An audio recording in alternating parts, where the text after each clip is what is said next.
Here's a lockpick. It might be handy if you, the master of unlocking, take it with you. Looting through the rubble, leaving cities war-torn, still incurring more scorn, ragged and I'm forlorn, trying to unlock this, open with my lockpicks, punching with my second hand, every time the clock ticks.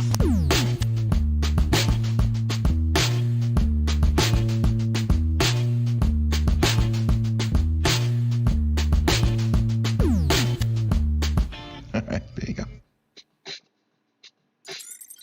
Hang on, there's Shelby in Sidepocket. And he has arrived. We had to do a bunch of setup because it's never a DCG 201 thing without technical issues, so give me one moment. I just want to make sure we're not chipmunking.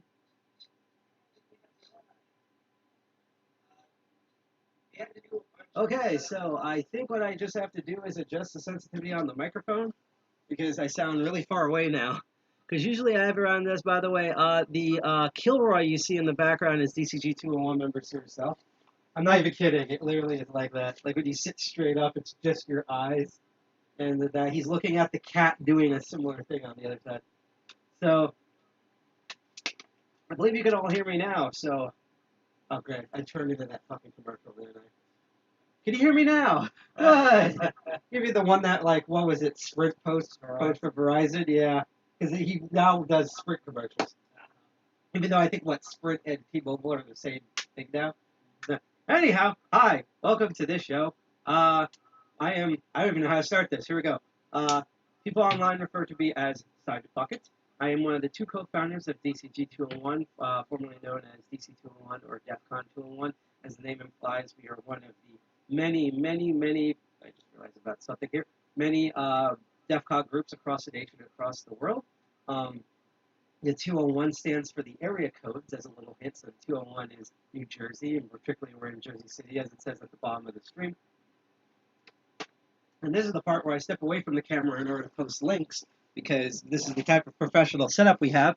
So if you do want to know more about, like, when we meet every third Friday of the month, this month we are going to be meeting on the 17th in September, and we'll actually try to do the hybrid dating this time. That'll be interesting. And here comes either co-founder G.I. Jack walking through very carefully, or him hopefully doing an alternative route in the future, because nobody knows when the hell I live stream, even when I announce it. You can go to our website at defcon201.org. It's a website that Kilroy's sewer cell over there has coded. And if you also want to catch up on us on Twitter and Instagrams and all of those, here's the entire link tree that shows all the stuff we're streaming from. I'm only going to step away from the camera probably 3 times tonight. I also have to, what am I saying here? Hydration time. I also have to apologize for the sad people who were watching this on Facebook or through PeerTube. It's not anyone's fault. We've just been having, like, issues with their streaming account. So we're back to just streaming on Twitch, DLive, and YouTube, which, for instance, if you are watching and you would like to know more and get regular updates, you can like, share, and subscribe completely for free on those platforms, Twitch, DLive, or YouTube. If you do so, we get alerts for it on the show. I see them pop up, and I like to cheer people on. And also, I, again, forget the username who did this, but congratulations to our 100th follower on DLive. Apparently now we have 101 followers on DLive, which means we are officially a Matrix number. From the movie Matrix, not mathematical concept Matrix, or probably a bit of both.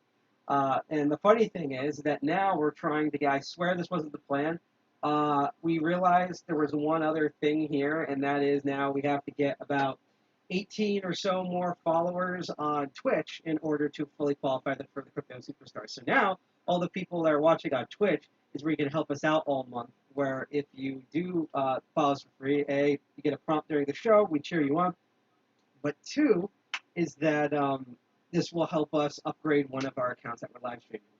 Also, if you send us bits or lemons and stuff, or super chats, we will see those as well. I think the super chat thing is not enabled yet. We're going to be turning on a bunch of features for our upcoming meeting on the 17th. So that'll be fun.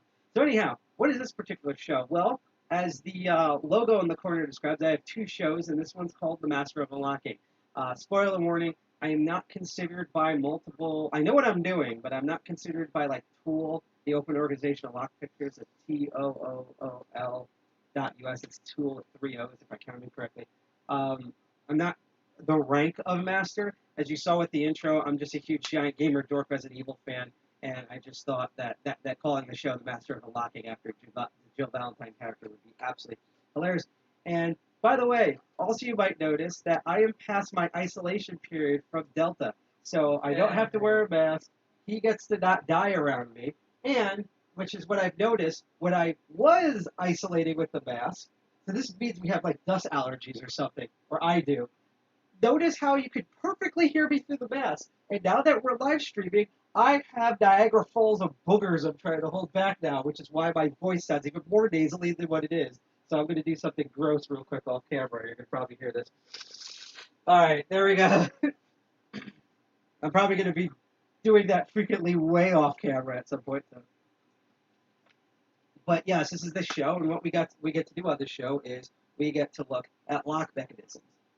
We look at physical security overall, but mainly lock mechanisms, how they work, how they don't work, all the weird exploited flaws in them, and we then use those exploited flaws, such as lockpicking itself and sometimes bypassing techniques, to try to get through this. Thank you, Dilsa Del Mona. I'm glad I'm feeling better too. And actually, I was really shocked that the people at NYC 2600, which I've been a part of for like over 10 years, maybe it's like over 15 years at this point, would have, because we just wanted to let everyone know about my condition so that people weren't like, oh my God, I'm going to get, the air Ebola now. It's like, no, we were taking precautions. We wanted to be completely transparent. But I was honestly shocked at the outpouring from other lock sporters, from the general hacker community, of making sure that I was okay. And I am okay. And now I have antibodies for a certain range of Delta.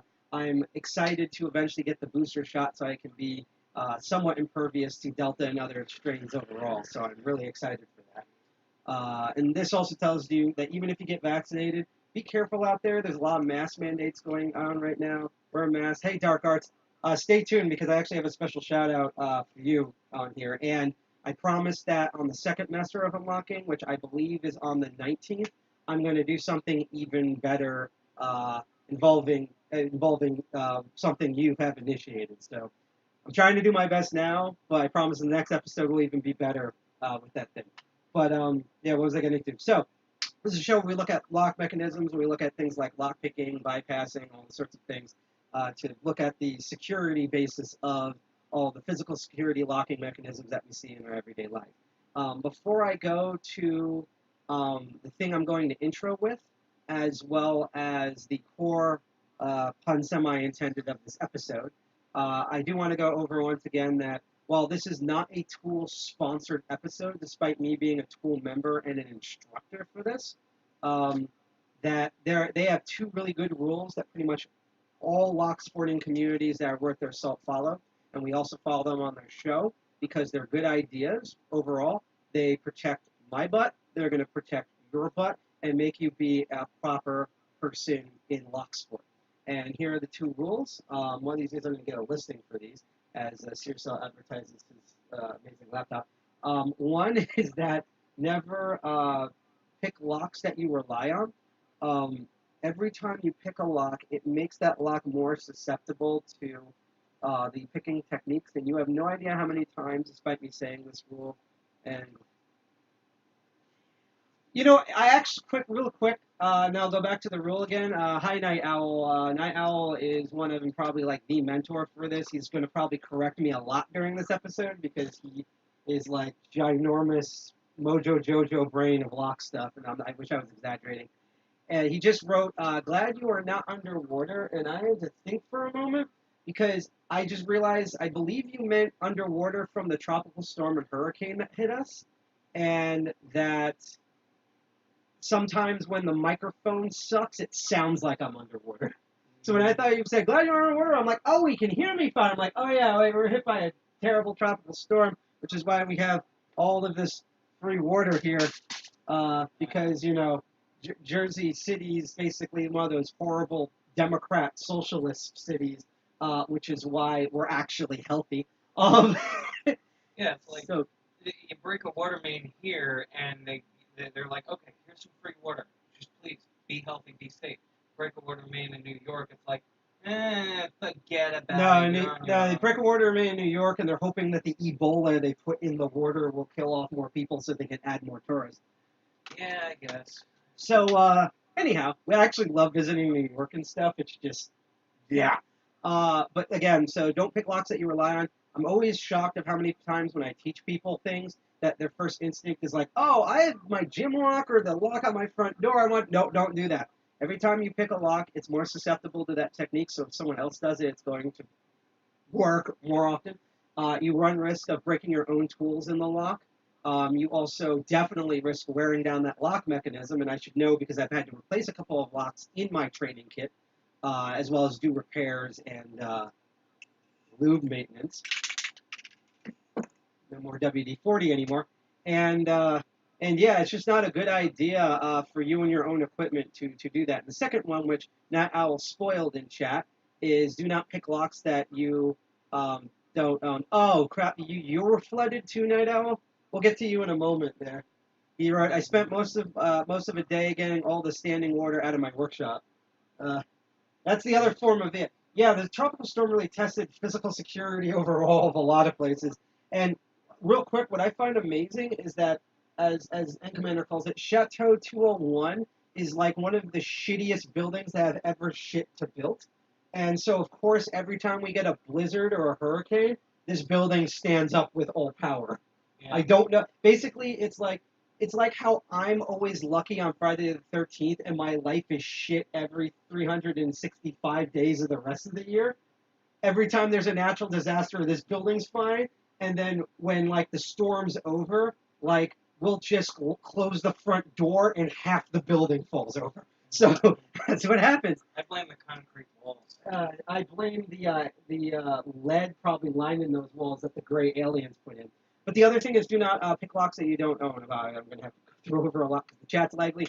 I also see people like, whether it's this episode, a future episode, past episodes, or even other lock sporting tutorials, do not be walking around and be like, oh, I've seen that lock. That's lock blah, blah, blah from the company blah, blah, blah. And I have this tool that blah, blah, blah that works on that. I'm going to go use that. Don't. Okay? Because one, there's probably a good reason ethically why someone put a lock on that thing. We use locks to keep certain people we don't want, sometimes even animals. Sometimes we even debate if these people are animals, out of things. And two, you are trespassing because you don't own that lock, and you probably don't own the lock, the property the lock is on. This is going to be very important when we point out the lock we're going to be looking at today. So go over again. Do not pick locks that you rely on, and do not pick locks that you don't own. All of the equipment used to pick locks, all of the different types of padlocks, door cylinders, and combination locks, and all the stuff that's in the lock training kit that I have, that I use on the show, is all intended for me to practice new skills and advance my existing skills on lock sport, and is for everyone else to use to advance their own skills as well. None of these locks are used to secure anything. I don't use these tools unless I'm paid for, given permission to, or both on someone else's lock systems. For example, I've had people in dire situations where I've had to either pick or bypass their laws after they gave me permission after exhausting a bunch of other things that didn't work. That is the only thing on the show. The only thing on the show, and that's kind of the way to sum it up. I also want to add in one rule, which is the whole point of this show, that I'm glad that Kilamaru has graciously added in. Honestly, I feel we should add this to tool. It's kind of like an unwritten rule that we have in Locksport, which is rule number 3. Teach anyone who is not malicious and is willing to learn this art. Like, we love noobs. I love people who are completely new to this. They're often some of the best lock sporters and lock pickers that come out of my classes and at meetings.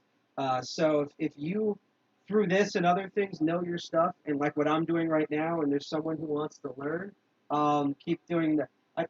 I'm waiting for you to break out in like sign language, like you're my teleprompter over here for everything. And I know at some point he's going to draw like the 8: penis ASCII thing. And so anyhow, let's kind of get to today's episode. And we're going to actually flip down. You're going to see a little preview of it. This is going to be the second time I walk away from the camera in order to transition to the next scene. So, as you can see on the table here, there's some locks at the side, but we're going to be looking at that silver lock to the right side of the screen. But before we do, I would like to make a special public service announcement that Dark Arts Lockpicking, who I believe is currently in the chat, kind of came to our attention in the community. So without further ado, and I'll elaborate a little bit more, let's hear what Dark Arts Lockpicking has to say on this show.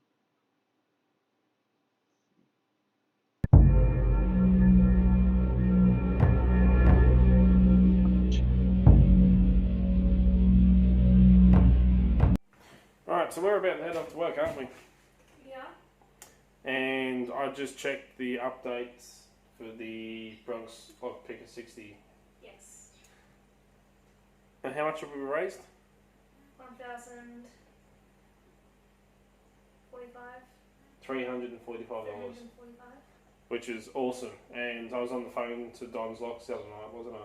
Yes. For 3 hours. For 3 hours. For 3 hours. You didn't go to bed till like 3 a.m. in the morning. I was also doing work at the same time. Oh. But, talking to Don's, he's going to donate some Lockwood padlocks into the drawer as well. So, he's going to go through his stuff, find some Lockwoods, and they're going to be donated, as well as the picks, the 5th season salt, the 3D printed stuff, the crystal from Blaze, and everything else. It's just, yep, it has been Real quick, thank busy, you 3D but awesome, Effects on Twitch for following us. We didn't expect to get this much, so I'm really proud of what everyone's been doing. And it's still rising. So, yeah, I just thought I'd give you a quick update as well, since Don said to me the other night that he wants to add in some Lockwood padlocks, which is cool. So that is coming in. Also, just so you know, a little heads up. Just got stock, first lot of stock in, so I've finally got some in Australia. Key blanks. So one of the keys that I've had up on the website, which was out of stock because there's literally no stock of it in Australia, which is this little one here, the C415A master key. That is now available up on the website. It is in stock, as well as the PlayStation controller locks. I've been printing some of them. At the moment, I've been busy printing ear protectors for the face masks at work and stuff like that. You know, been wearing masks all the time, frontline workers. Our ears end up getting rubbed raw from masks. So I've been making the ear protectors and taking them into work, giving them to people. So, anyway, I just thought I'd give you a quick update, everything that's going on. Check out all the links in the description. I'll put a link to the GoFundMe again. And I've just gone really white. Come on, camera. Adjust to the... Adjust. Thank you. I just went really white for a second. Like, you're white. Oh, shut up. Fuck yourself. As white as rice. Did you just say fuck yourself? Yep. Fine, whatever. So, we're going to head off to work, but I'll upload this one tonight when we get home. Blaze is saying bye. And, yeah. Thank you, everyone, for your support. We'll catch you all bloody soon. Don't forget, hit that subscribe button, hit that like button, share this around on every social media platform you can. And, till next time, cheers, guys. You going to say anything? Hashtag keep it bloody legal. Hashtag keep it bloody legal.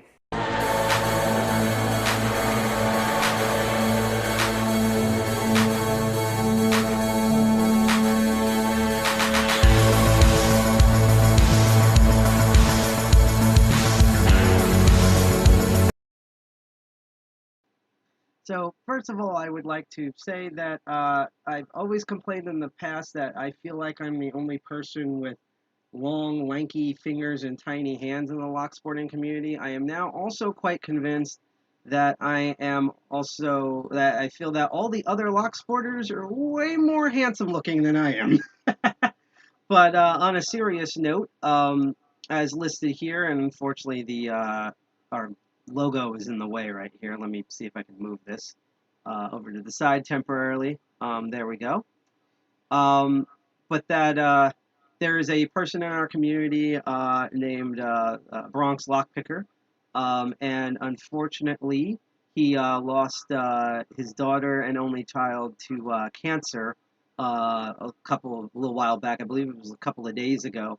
And there's a giant GoFundMe to help raise money for his expenses, which includes his daughter's funeral.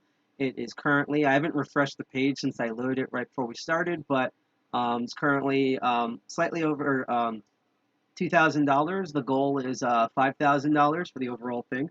And I just want to highlight that. On the next episode, I'm going to, if this fundraiser is still going on, I'm going to put a shout out and QR code that will exist in the entire stream. I wasn't able to set that up today, but I just wanted to highlight this. I'm also going to highlight this at the end of our episode. And if you would,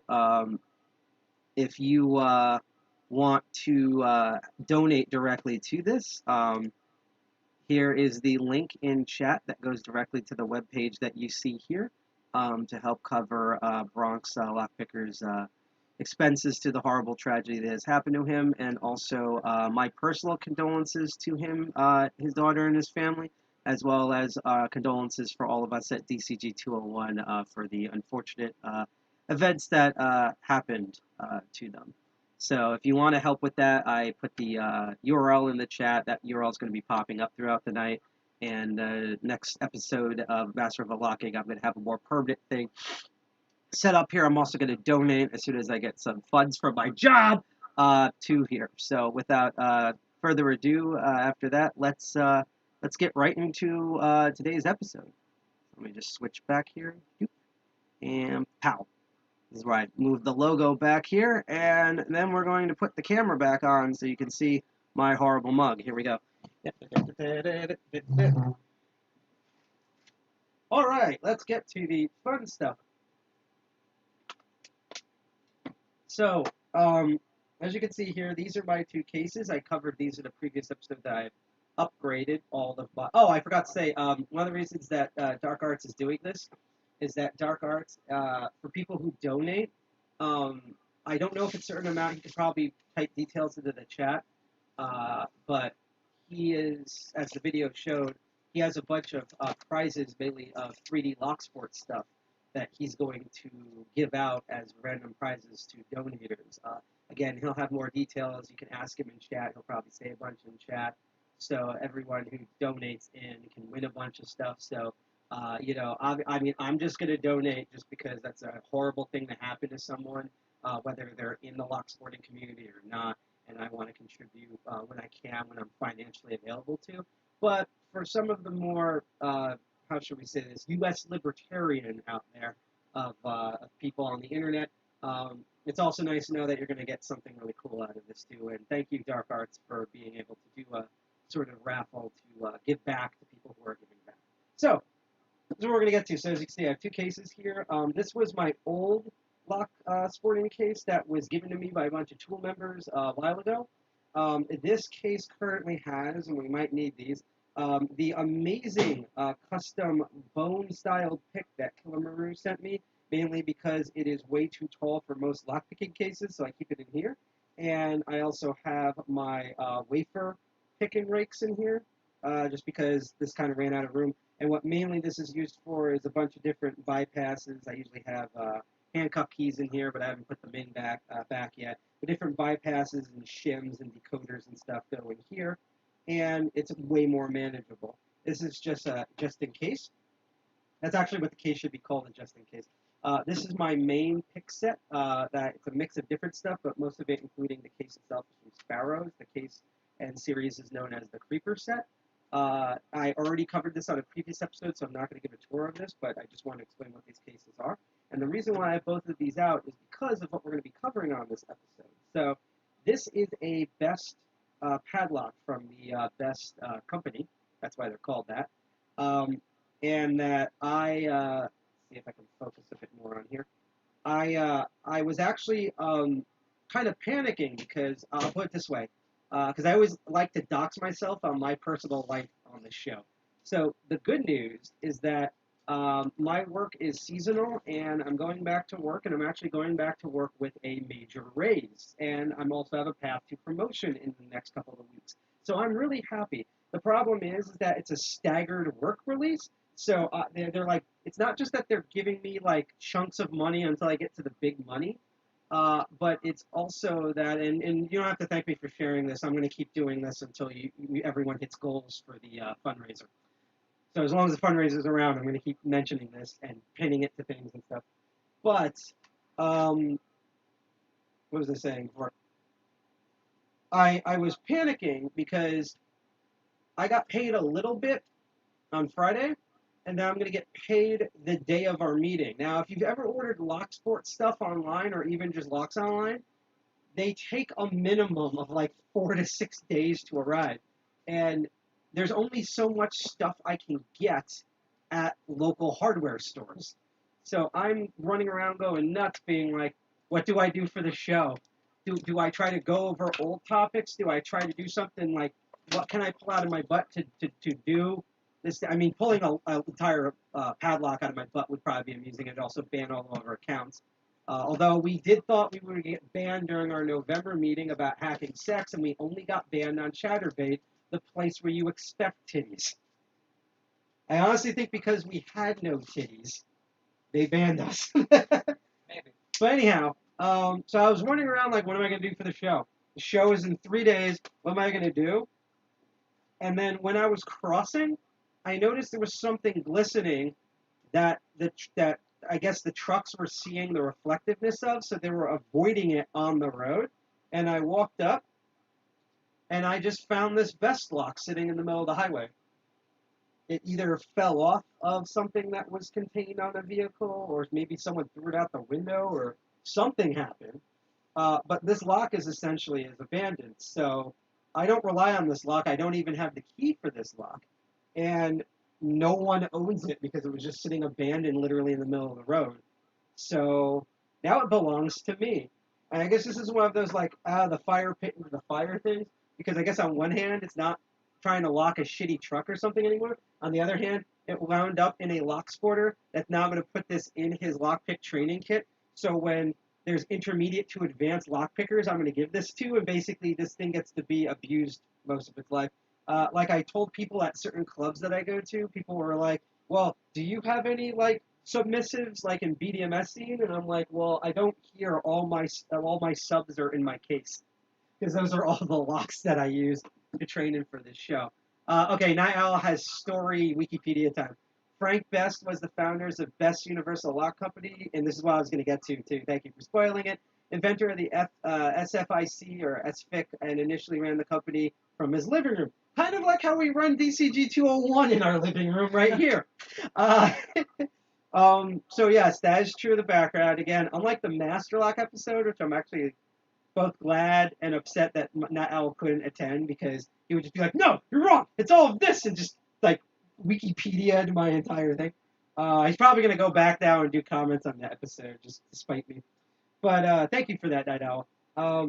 But I wanted to get into, like, sometimes on the show, what I usually try to do is do, like, the training stuff. So you probably have seen these are some of the past episodes where I covered doing Chicago locks, aka tubular locks, or when we covered how to repin a lock, a Schlag lock from scratch, and that whole system.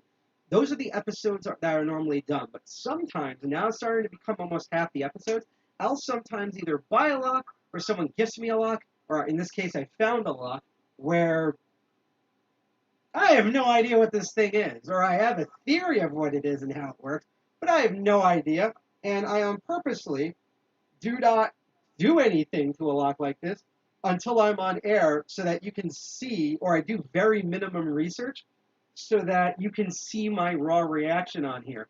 And one of the reasons why I like these type of episodes, and then we're going to dig into this, and I'm going to show off some other things that relate to this, is because I think we have a lot of, okay, so this is my, like, okay, like, put on big brain thinking cap here, like, philosophizing about the locksport community.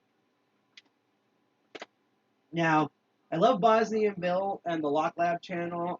I like Lockpicking Lawyer, obviously. So they've been All three of them, Lock Noob, those three gods have been just doing crazy, crazy awesome stuff recently. But I think we have too many, and also machines Frank Best designed and manufactures locks were used from the mid-1920s through the 80s when they finally developed improvements for the design. Oh, cool! Someone just picked up a master lock face dial combo that doesn't follow any of the decode methods by itself without cutting it open. Yeah, we actually covered combination locks on here. I don't have it on me. Oh, here it is. The base one that we covered is ye old, even though this one's in hot pink, ye old classic one here on the show. Maybe at the end, if everyone wants to see it, I'll teach how to decode these because these are stupid easy to decode. They're like shockingly easy to the point where every time I show someone how to decode these, no one wants to buy these anymore. Even though they do have their own use cases, especially in terms of teaching. But yes, there are variants of these, and a lot of them have the same shitty standards as these. So I actually have, this is just a quick aside before we get back to the episode, I also have a Word, aka Rex's from DC 212's favorite word, which is Word, combination, and literally they work the same way with the shackle tension and feeling the wheels. So a lot of times you can buy variants of decoder locks from Master Lock, and they basically all work on the same method. Again, if you want to know more about that, check the decoding episode in the past, or even check last episode, even though I was under the weather before the weather came from the Delta variant. I have to private message you. Yeah, no. By the way, as you can see, okay, so it's not on here. It is on our website, defcon21.org. If you forget the thing I'm about to tell you, which is our email is info@defcon21.org. If you can't remember that, just go to our website, and the email's right there. Also on all the social media lists from especially our Twitter and Instagram, DM us. We see all those messages on there. Even if we don't respond immediately or even in a day or two, we read all of them, and when we're able to get to them, we will respond to you, provided it's not crazy spam or goatsy or a Rick rolling video or something, because we have gotten those. So just put that out there. But let's get back to doing this. So, like I said, I appreciate a lot of the Locksport community doing live streams, and mostly, because I'm one of the few people that apparently live stream this, pre-record all their stuff. We need that.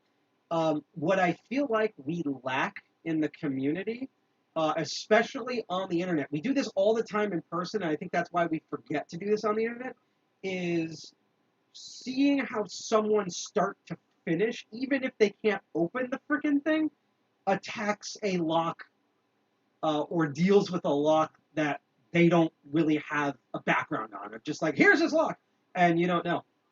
So, I think that's the whole thing. Like, I'll put it this way, Lockpicking Warrior is really smart, but I have seen streams of him, and in person, in fact, a lot of his older videos have it, where he kind of has an idea what he thinks the lock is, and he's picking it and discovers things while he's picking it, or realizes he can do a bypass. In most of his modern videos, he's already done all that stuff, which is why, even if he wasn't a super genius, he would look like a super genius in his videos, because he already went through the hard part of trying to figure everything out.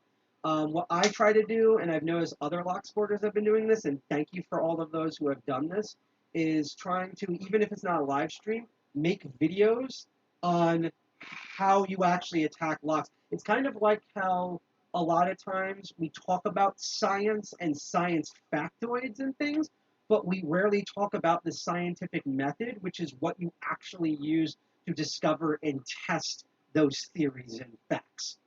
And I think that's one of the reasons why, just personally, we, besides also just the culture here in the United States, I can only speak for the United States and the People's Republic of New Jersey, which is why I think that we still treat science as if it's like the Bible, instead of the actual methodology that science uses in order to process information. So, I think a lot of locksporters that have had this happen to me are just like, oh my God, you lockpick? And they throw all this stuff at me, and then they're shocked that I'm like, okay, this, and I'm like trying to look on a phone screen that's slow loading because I have other unscrupulous things running on the phone, and trying to does it look like this? Because I can't see the serial number, and how many pins this has? Oh, wow, it only has 4. I thought it had 5. It says it has 5. And people are like, wow, I didn't know there was all this stuff. And I'm like, yeah, this is not on the internet. We never show this for some reason. So one of the reasons, and I think this is why people appreciate my live stream, is half the time I'll be gifted a lock, or in this case, I find a lock, and we're gonna find this out as we go on, even though I have a bit of information on that. So without further ado, let's kind of get into this. Someone just wrote, when we do out of the package picks, we don't get a chance to. Yeah, we don't get a chance to practice on it. You see me do this where I pick locks out of the packaging because it's usually not like a box packaging unless you're talking about which we covered one episode, the stupid Bluetooth stuff where it's more like when you buy a cell phone type of presentation. Most of the stuff is just here. And even when it is cardboard, it's usually really shitty where I could just do this and everything will fly out. But yeah, like those are probably the closest that you get to like, all right, trying to figure this out. Or sometimes, I will put it this way, sometimes, and I've done this, some of the times when we pick stuff out of packaging, I dealt with that lock before, but I never bought one. So I know what I'm doing, even though this is the first time I'm dealing with this lock that's in the package. But regardless, you've seen this when we did the club episode, when we had, which I don't know where it went from the show, it's up there, Cell's mystery box that turned out to be a wafer lock that just needed lube, which this lock also might need the lube. Always have lube on you, and I'm not just talking about locks. These are the loudest water bottles. So this is going to be another one of those episodes where, even though I have some ideas of what this is, and actually because of part of that, this is going to be really amusing for all of you to watch. We're just going to go through this like how I would normally attack a lock, and this is going to be funny because this is not even David versus Goliath. This is David versus the sun in our solar system. And I'm going to explain why in a bit, especially at my skill level. So, this is a best padlock. Now, as I covered with previous episodes, when we have the practice lock progressive series that you buy at most places, this is the ones that are made by Tool themselves. You can find it at their website. The numbers in the series amount to the amount of pins. So this is a base 6.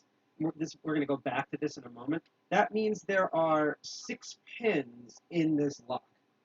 So the question I often get is, well, what do you do if, because obviously most padlocks won't tell you how many pins are in them. So how do you know, especially if you don't have the keys?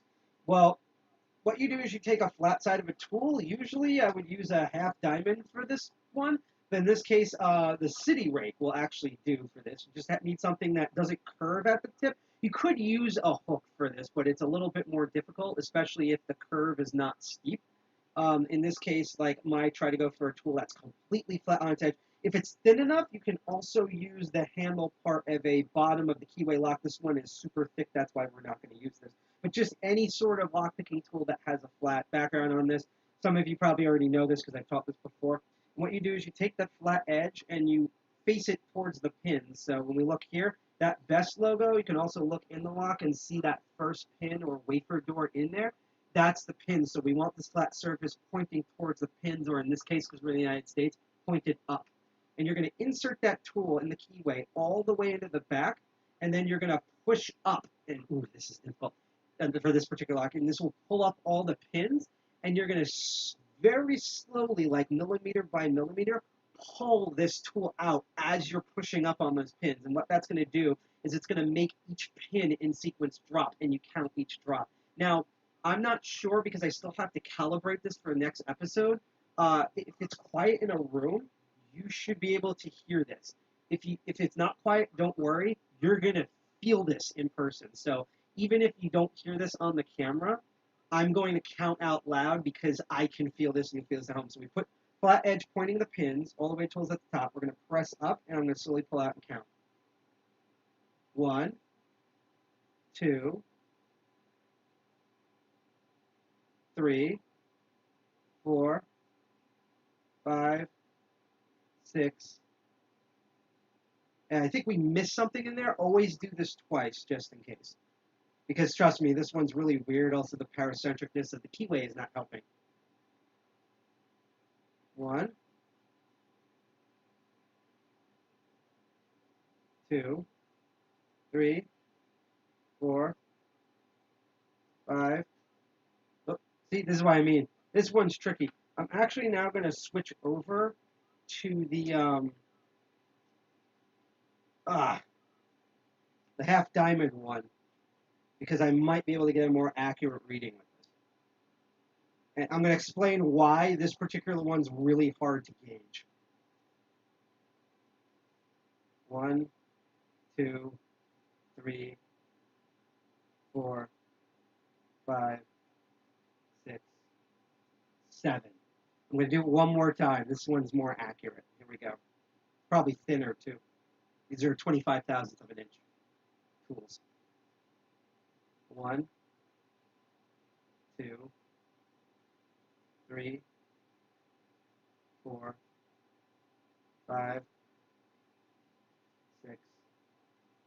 See, I'll put it this way because I'm going to spoil this, and I'm going to see. I just want to see if the mic's going to pick this up. Sadly, now I have to calibrate it. But basically, put it this way. I honestly don't know what the exact model this is. There is a serial code on here, but I don't know if that is the actual model of this lock or if that is the year, date, and time this lock was made.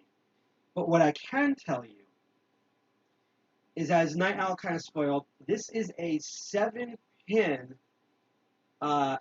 SFIC, or sometimes called the SFIC padlock.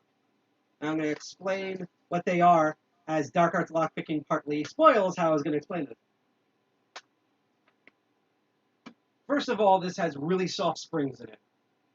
But second of all, and this is why I have these locks out here, most of these locks, these two that I brought as the base 6 implies, have 6 pins in them. Let me just do a focus. So if I take that flat edge tool out again, this see-through training lock actually has 6 pins. That 7-pin actually holds the core tumbler in place. But as you can see, you can count here, especially when I drop them. 1, 2, 3, 4, 5, 6 pins.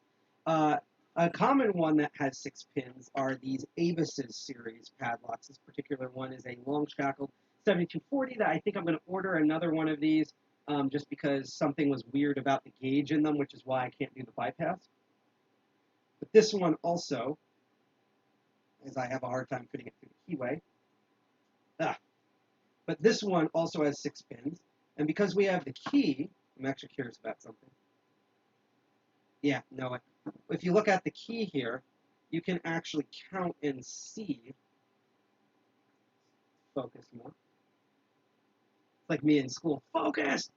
You can count the dips. 1, 2, 3, 4, 5, 6. 6 pins are in here. This lock has 7 pins. So that already makes it quite unusual.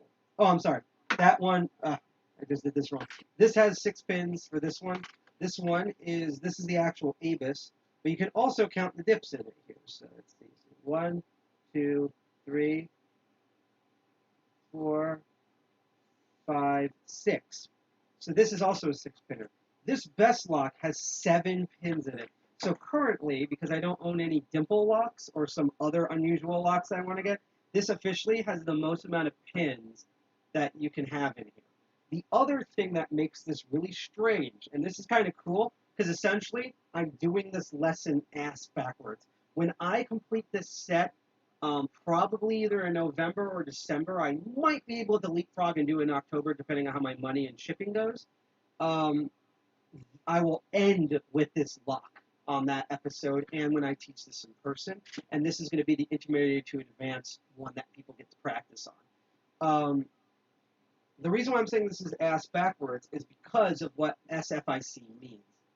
Night Owl said those codes are likely going to be specific to the original owner's master keying system, and the biddings would only be in the original owner's key rate records or the factory customer records. Yes, that's actually the main reason why. And again, a lot of times when you see like a 4 group series of letters, that is going to be a lot of lock systems, especially American locks and master locks, use those for like the year and month that it was made in, and they usually change them every year or 3 years, and you have to find the list again. So when I actually looked up that code, I could find roughly what series this was a part of. I couldn't find this exact model. I'm pretty sure Night Owl can look at it, because he does this all the time. Like, you know that scene from the movie Hackers, even though it's kind of bootleg, where they keep bringing out different books, and freaking the main character Dade keeps naming them overall. Where he's just like, "Oh, that's the NSA Trusted Networks. That's the Unix Devils." But I literally every time I go to Night Owl, like, I just found this. I have no idea what it is, and he's like, "Oh, well, that's the you can just take this specific pencil from Spain." Like, I just love that he does that. So he's probably can tell you in chat, possibly.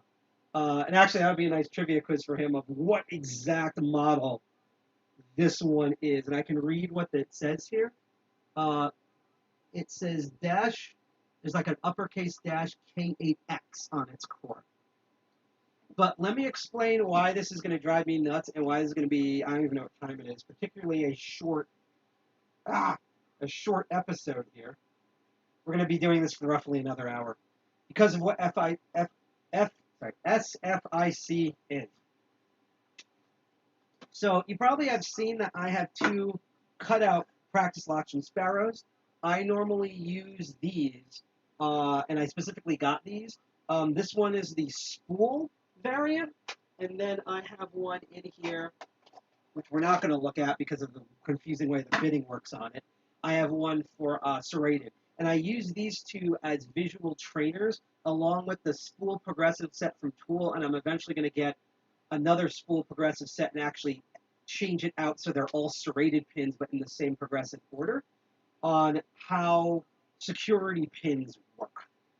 But we're just going to look at the spool one just because it's easy. It's not necessarily that there might be spools in this one, but that's not what we're focusing on. What we're focusing on, just because it's a clearer explanation of this, is this little cutout in the window. So as you can see with the key in it, all the top of the keyway pins, which is the driver pins, are all lined up. And what you can't see in here, because otherwise it'll screw up this particular design, I'm going to have him make future locks that will be completely cut cylinder-wise so you can see the whole mechanism and not have all the pins fall out.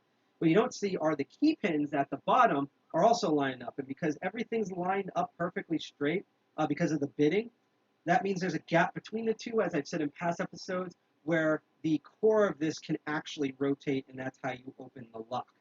When I pull the key out, you'll notice that all the pins just go up and down randomly. That is the exact tensions and key pin and possibly even driver pin size, although I can tell you here all the driver pins are the exact same heights. It's the key pins that are different. That will then correspond to this particular bitting, which is why I can take, let's actually go back to that, this other serrated lock. I can take another key that is this exact model of Schleg and put that in here. But as you can see, all the pins are off. Some are above the shear line, some of them are below, and thus I can't turn because those pins are in the way. Just like me in real life, they're in the way. And what we do with lockpicking, so I will demo this here, is we use just as a reminder, we use a turning tool.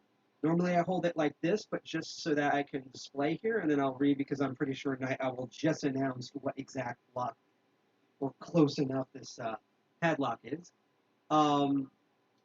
Just want to show everyone kind of how this works. And so we're going to put, now this is going to be a little tricky for me. Actually, I'm going to do this the odd way just because when it comes to bottom of the keyway tensioning, it's actually easier for me to do this for some reason. But you go in and you're going to press various pins that are kind of like, most of these are loose, and then there'll be one or two that are resisting. And did I actually get the serrated one by accident? Yeah, I got the, damn it. Put the wrong one away. Hold on. There we go. This is the one that will actually work.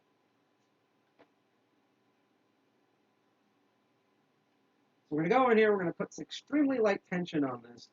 On most locks, you can do extremely light tension, but some locks have different ones here. And we're going to go in, and most of these are like loose feeling, but then there's some that just like don't want to move. And what we kind of do, and sometimes we have to vary our tensions on this in order for this to work, is, I forgot, we do it this way. Actually, I could, because of how this is designed, I can turn it either way. We push all of those into place, which I'm going to attempt to do now. Oversetted one a bit, I think, there. One slightly oversetted. There we go. And now the core turns, because that is the shear line on it. So as Night Owl said, this best padlock is probably a best model 11B722 or a 11B7 772 depending on its shackle height. I might get the tape measure later or something. I actually haven't measured the shackle on that one because, again, I'm going at this mostly blind. But I just wanted to show everyone about this. And again, the reason why we can do this is because when it's not lined up, some of the times the driver pin's lower than the shear line, sometimes the key pin's higher than the shear line, and by pushing everything into place, see if I can do this again.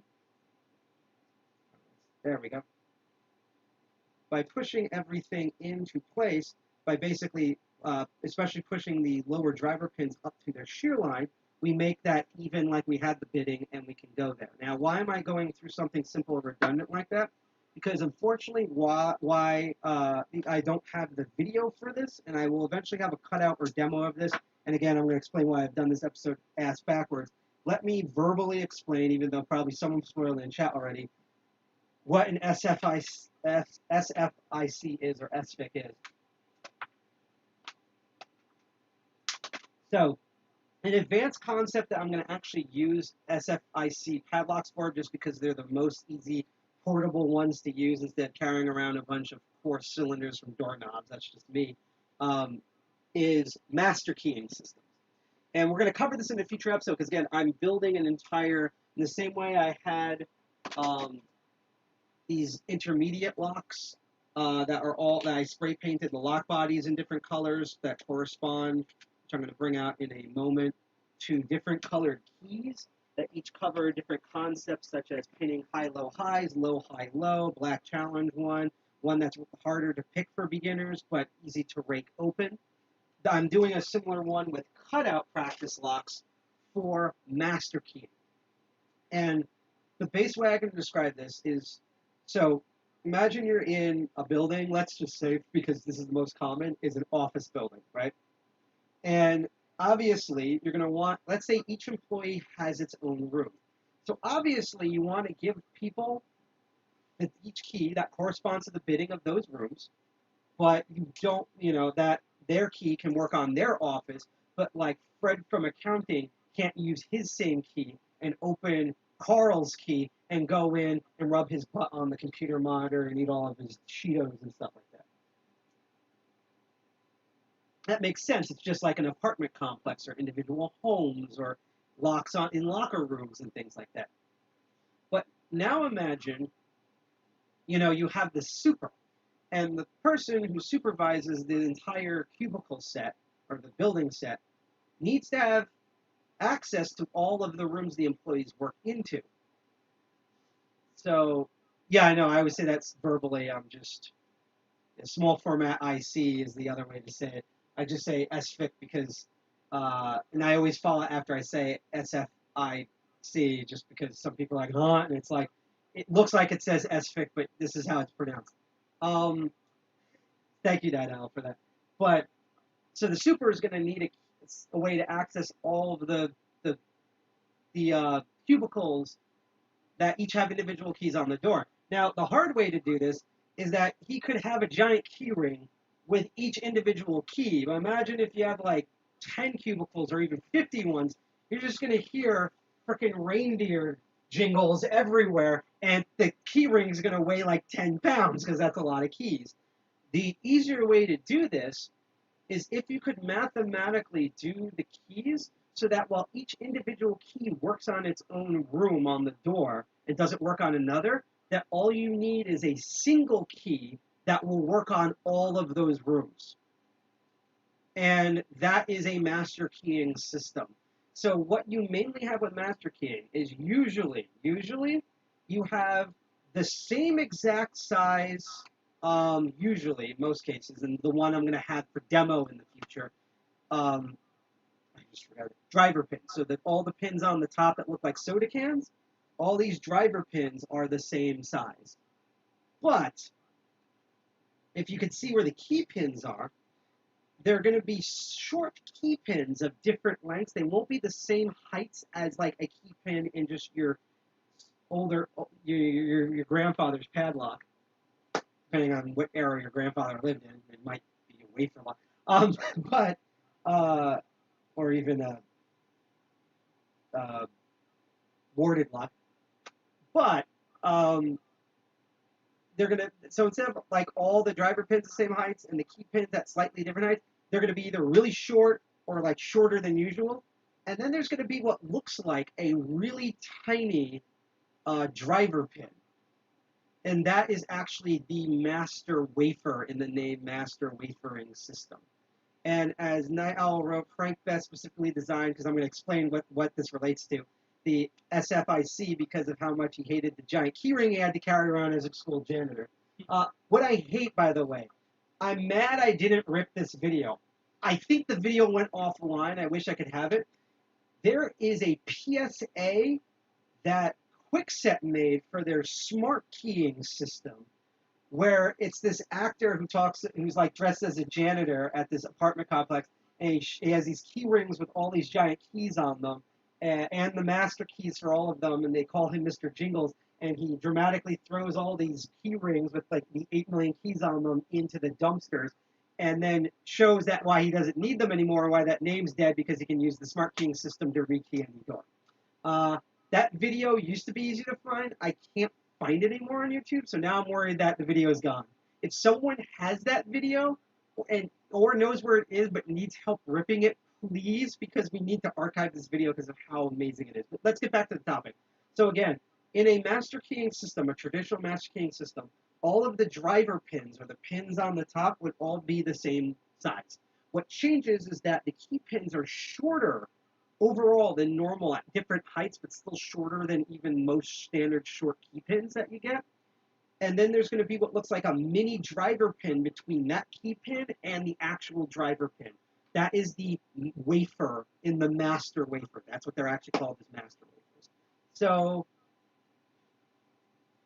yeah, I know. Welcome to 3D printing. Dark Arts just said, yay, 9 hours later, I finally printed out 10 kick holders. KIK holders.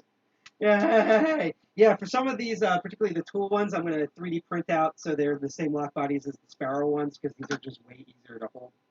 That's a topic for another day. So let's get back. So what happened here, and again, when we do the episode for Master Wafering, I'm going to have all the visual stuff there before we actually pin up the Master Wafering system the way I want it. That's going to be a future episode. It might happen late October. Probably going to happen in November. I know it's not capable of master. What I mean is that like that's just the same thing about I'm sick and tired of carrying all the keys. That's not a master wafering system. In fact, like I showed when I had the door lock from the basement door that's no longer used, and there's a new door or new lock there because they have a smart pin system. It uses this weird proprietary-ish wafering system. It's weird. Anyhow, I covered it in that episode. Anyhow, so back to the master wafering. So what this does is when the individual person has their key, they put it in there, and the key pins, driver pins, and master wafer and the wafer systems in between those of different ones are going to line up so there's space and you can turn. But the super who has the master key or the skeleton key, if you want to be old school, to that entire floor that was keyed up, the way they've done the math with the master wafers and the key pins, he has his own shear line that might be off by 1 or 2 pins that will also create a space and open the door. So each door is going to have 2 shear lines, and they're going to do the math on all 10 doors, so that master key will always create a secondary shear line on every door to open, which is why I can open all of this. There also might be a, let's say, a block supervisor where now there's a master key that guy has where the guy can't open, he can open all the doors on his floor, but can't do them on the other floor, and this person can open every single keyhole in the building that's not like a Chicago lock or something. And that's, so you can just keep doing this like crazy. So that's what master keying is making multiple shear lines, just for the sake of argument, let's say 2 shear lines, so that someone can use their key, and it still works like a normal door where someone can't just come with a same Kwikset key and put it in and it works. They each key separate, but then there's one key that's bitted in such a way because of how the math for the mastering system's done with those wafers, making a second shear line, that one will open his door, will open Frank's door, Carl's door, Cindy's door, Yang's door, all the doors, right? So why am I explaining this? Well, the SFIC core principle has a very specific thing as the water flies everywhere, which is if I could open this up, and I haven't been able to open this yet, I'm gonna try to open this, and everyone's gonna laugh at me because this is, trust me, I'm gonna keep working on this. This is way above my skill level. I'm just gonna put that out there. This is that episode where basically I'm playing Dark Souls with locks. Just let that know for me, okay? So basically, let me show you what this Avis. If you have the key or you pick this Avis open and opened it, and you look inside, you'll notice, and sometimes it's a rivet, but in this case, past the ball bearing in here, there is an actual Phillips head screw. Why is that? Well, as I walk around the table here, because we're going to get a screwdriver, and this one is notorious for falling apart, so cross your fingers, because it's a really big pain to put the ball bearings back in. You do that so that when you have the lock open, you can take a Phillips head screwdriver, remove the screw, which holds the entire internal mechanisms in place.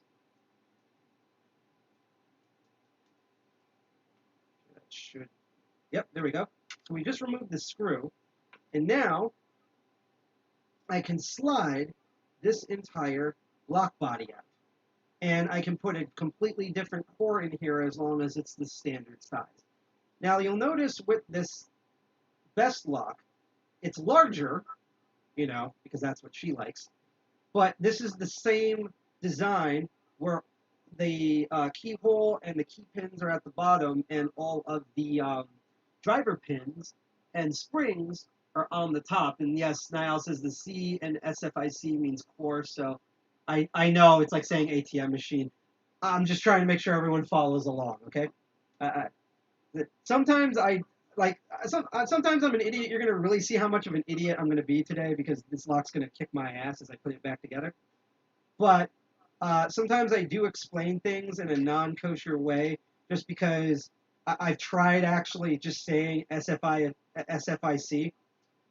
KEYMOUSE, and people are like, well, what do you do with the core? So I'm like, the core of the SFIC, I have to say it that way. So what the SFIC does is if I were to open this, there's probably a rivet in here. You can't unscrew the thing, as I'm covered in liquid.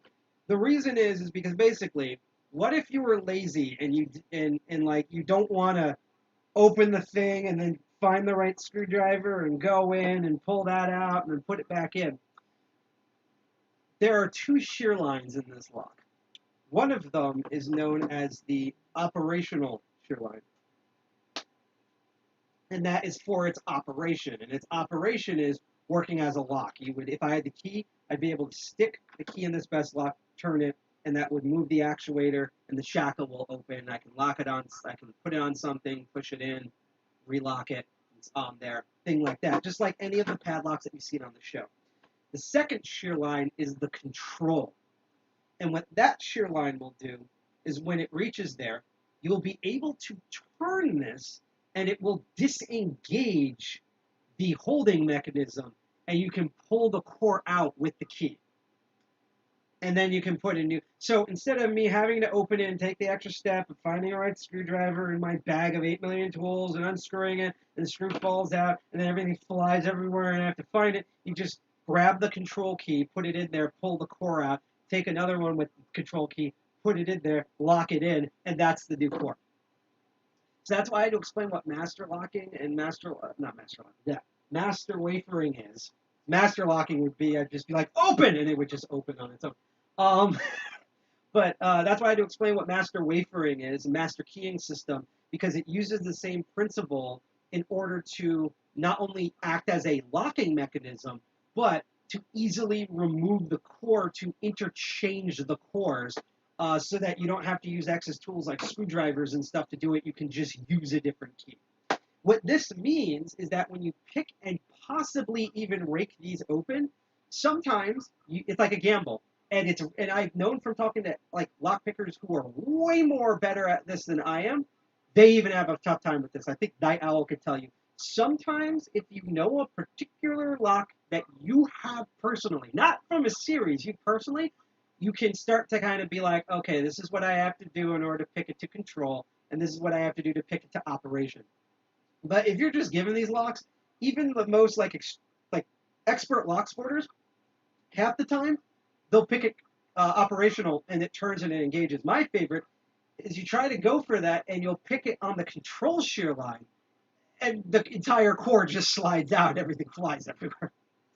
So if I was able to successfully pick this open, which I haven't yet, I barely played with this lock. Either I'm going to turn the lock and the shackle's going to pop. I'm going to turn the lock and the shackle won't pop, but if I start pulling pressure forwards towards me, the whole cord is just going to slide out. Which is even more hilarious because then to open the shackle, you just take a flathead screwdriver and move the actuator mechanism to disengage the shackle. And it works. So that was Uncle Sidepocket story time with Night Owl with a stick just being like, no, you're wrong. It's this thing. Come on, man. Like, I'll put it this way. Night Owl is literally, and he also has the beard to prove this, he's like that Kung Fu master from Kill Bill Part 2, where he's just, like, hitting your hands and stuff, and he can, like, stand on a leaf and stuff like that. So, awesome dude, by the way. I love drinking with him. He's been a friend of mine for a long time. I'm just letting you know that that's sort of the thing that we have there is that, like, I try to explain something and I'm doing mostly well, and then I'll, like, screw up a word, and then, like, a freaking, like, giant thwacker comes out, and he's like, no, you're wrong. Stay in the corner with the dunce hat. You just... So, welcome to the show. Now we get to the fun part, which is going to be the next half hour, and I'm going to do some preliminary here. I'm going to take out a series of picks and tension wrenches from my kit. We might actually, to pre-do this, even though I don't think this is going to fit, I'm going to take out the amazing custom bone pick that Kilamaru sent me as a gift, which thank you for that. And honestly, that's why I keep this in this kit, because it is actually, like, when all else fails, I'll usually use that and single pin pick something, even some of the most difficult locks I have open. So, like, it's actually one of my better picks. I start off with, like, simple bullshit, and then I progress up to, like, no more Mr. Nice Guy evil stuff. But I'm just going to go through and I'm going to explain why I'm taking certain things out in here, right? And then we're going to go through and deal with all of this. Let's see.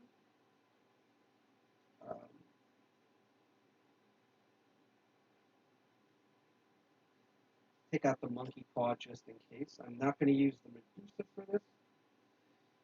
And actually, just to show you what I mean, we're also going to take out the strike picks, aka the scarabs from Sparrows. And then here's the one I was trying to get at. I don't think we're going to use the other one, but I'm going to explain why, just by looking at this and from the little I've explored in here, why I picked these out. So we have a couple of obstacles here. First of all, we know there's 7 pins in here. I do not know if there are any, and I'm actually going to tilt this a little bit back like that. I have no idea if there is any spool pins, serrated pins, a mix of each, or any security pins in here. I honestly don't know. But I do know there's 7 pins. The other thing is that if you look at the front of the lock body, and actually let me take out a standard master lock number 3 to compare to this, you will notice that the entranceway to the core is a little bit paracentric. What that means is that, as we explained in a previous episode about how you do real security for locks, for like actual security, not what Master Lock thinks security is on their bullshit rating system, one of the things you can do is make the entranceway either a smaller size, or, especially if you combine it with a smaller size, or recessed in, you kind of snake the opening. I'll show you what I mean by that. So the Master Lock number 3, you can basically put a Mack truck in here and it will fit. Like, I can just slide this in, push up, and I'm already at the pins. Or tilt up and I'm at the pins. It's almost a straight line. A lot of cheap Chinese locks, like this clear padlock for demo, is even more non-paracentric. It's just one giant slot that's saying, hello, wink, wink, and you can just go right in. This best lock has an extreme curve to the right, and then it curves back towards center. It's basically like some people I know in Central Jersey. Which this means is that I can't put this in here and tilt up. I'm just going to hit metal wall. I actually have to curve this around that swivel and try to move and feel for the pins in here. So that makes this a little difficult. That's actually why I got this, because most all these tools here are 20th to 25. I believe they are 20th, except for this one, which is 25 thousandths of an inch. Actually, I need to put it in a different order. Thick of steel. This one, which is a steep hook, medium hook, is in 15 thousandths of an inch. And you can tell because if I take a standard hook out, as I've shown in past episodes, it bends a bit, but it's really solid. This thing is basically made out of tin foil. I can like super curve this to the point where I don't want to break it, but it's just easier to go in and go around that warding, and it's thinner too, so it also works better on physically smaller keyways. Now our SFICs get easier when they've been used for a long period of time. When they are brand new, they can be evil. That's my worry about this, because I also can't tell, because as you can see on the lock body, there's a lot of scratches on here and stuff, but the core honestly looks really pristine. So either this is here's the three things that could either happen. Either this is a used one, an old one, and I'm just not at that level, which I totally accept. That's actually what I originally think going into this. The other two possibilities is this is an old lock body, but a new core. Because remember, you can recorable, you can change the core. So maybe the old core wore out, they put a new core in. Or this is new, and because it was on the highway in New Jersey, it's been run over by 18 million trucks and some asshole from Pennsylvania. And that's why there's all of these weather scratches on here. So this might be a completely new best SFIC lock, but because of all the damage from being on the highway, it looks like it's old. Again, I just found this. It's now mine. I own it, and I don't rely on it because I can't even open it in the first place. I don't have the key. I haven't picked it open yet, so I don't know what the answer is. Again, this is just me attacking this with all the different possibilities based on the knowledge that I have and the tools that I have in use. And this is why I'm showing you all this. So I just want to quickly check the time, and yeah, in the next 20 or so minutes, you get to watch me suffer. So one of the first things I'm going to do is I'm going to go for my classics. I go for all the stuff that I usually do with every single lock.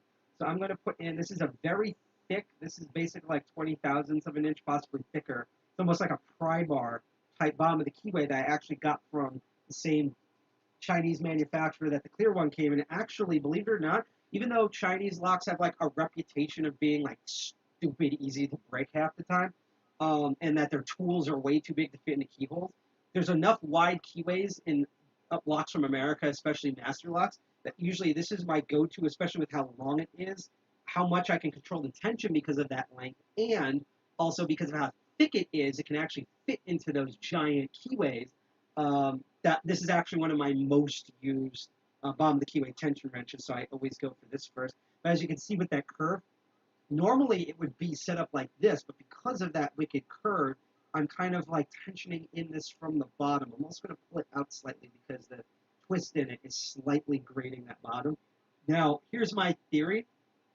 I think it might be easier to tension, and I probably feel the tension better if I use the top of the keyway. But we're going through methodology here, or at least my methodology, so we're going to use what I usually do standard, which is bottom of the keyway tension in some form of hook, usually some form of short hook or a hybrid diamond hook, and that's what we're going to go to. Dark Art says, I'll send you the video of the most of the time fast method of opening them. Cool. I've heard people rake these open, and I'll put it this way. I tried to rake them open. When I got this, I was not successful at it. So we're going to find out. So I'm taking this hybrid one, and I'm going to start off with like lightweight tension, not exactly featherweight, but lightweight tension. And again, the issue that I'm having here is going around this. Now, as someone mentioned in chat earlier, the other problem with this is that the springs are super soft, and that's why we're having a hard time using that method, the pull-out method, of counting the springs, and we kept getting different numbers until we got like 2 consistent 7s, is because of how soft the springs are, which, it's kind of funny how, like, you're like, oh, the softness of the springs, like, but that actually can screw up the security so bad that it makes it harder to pick.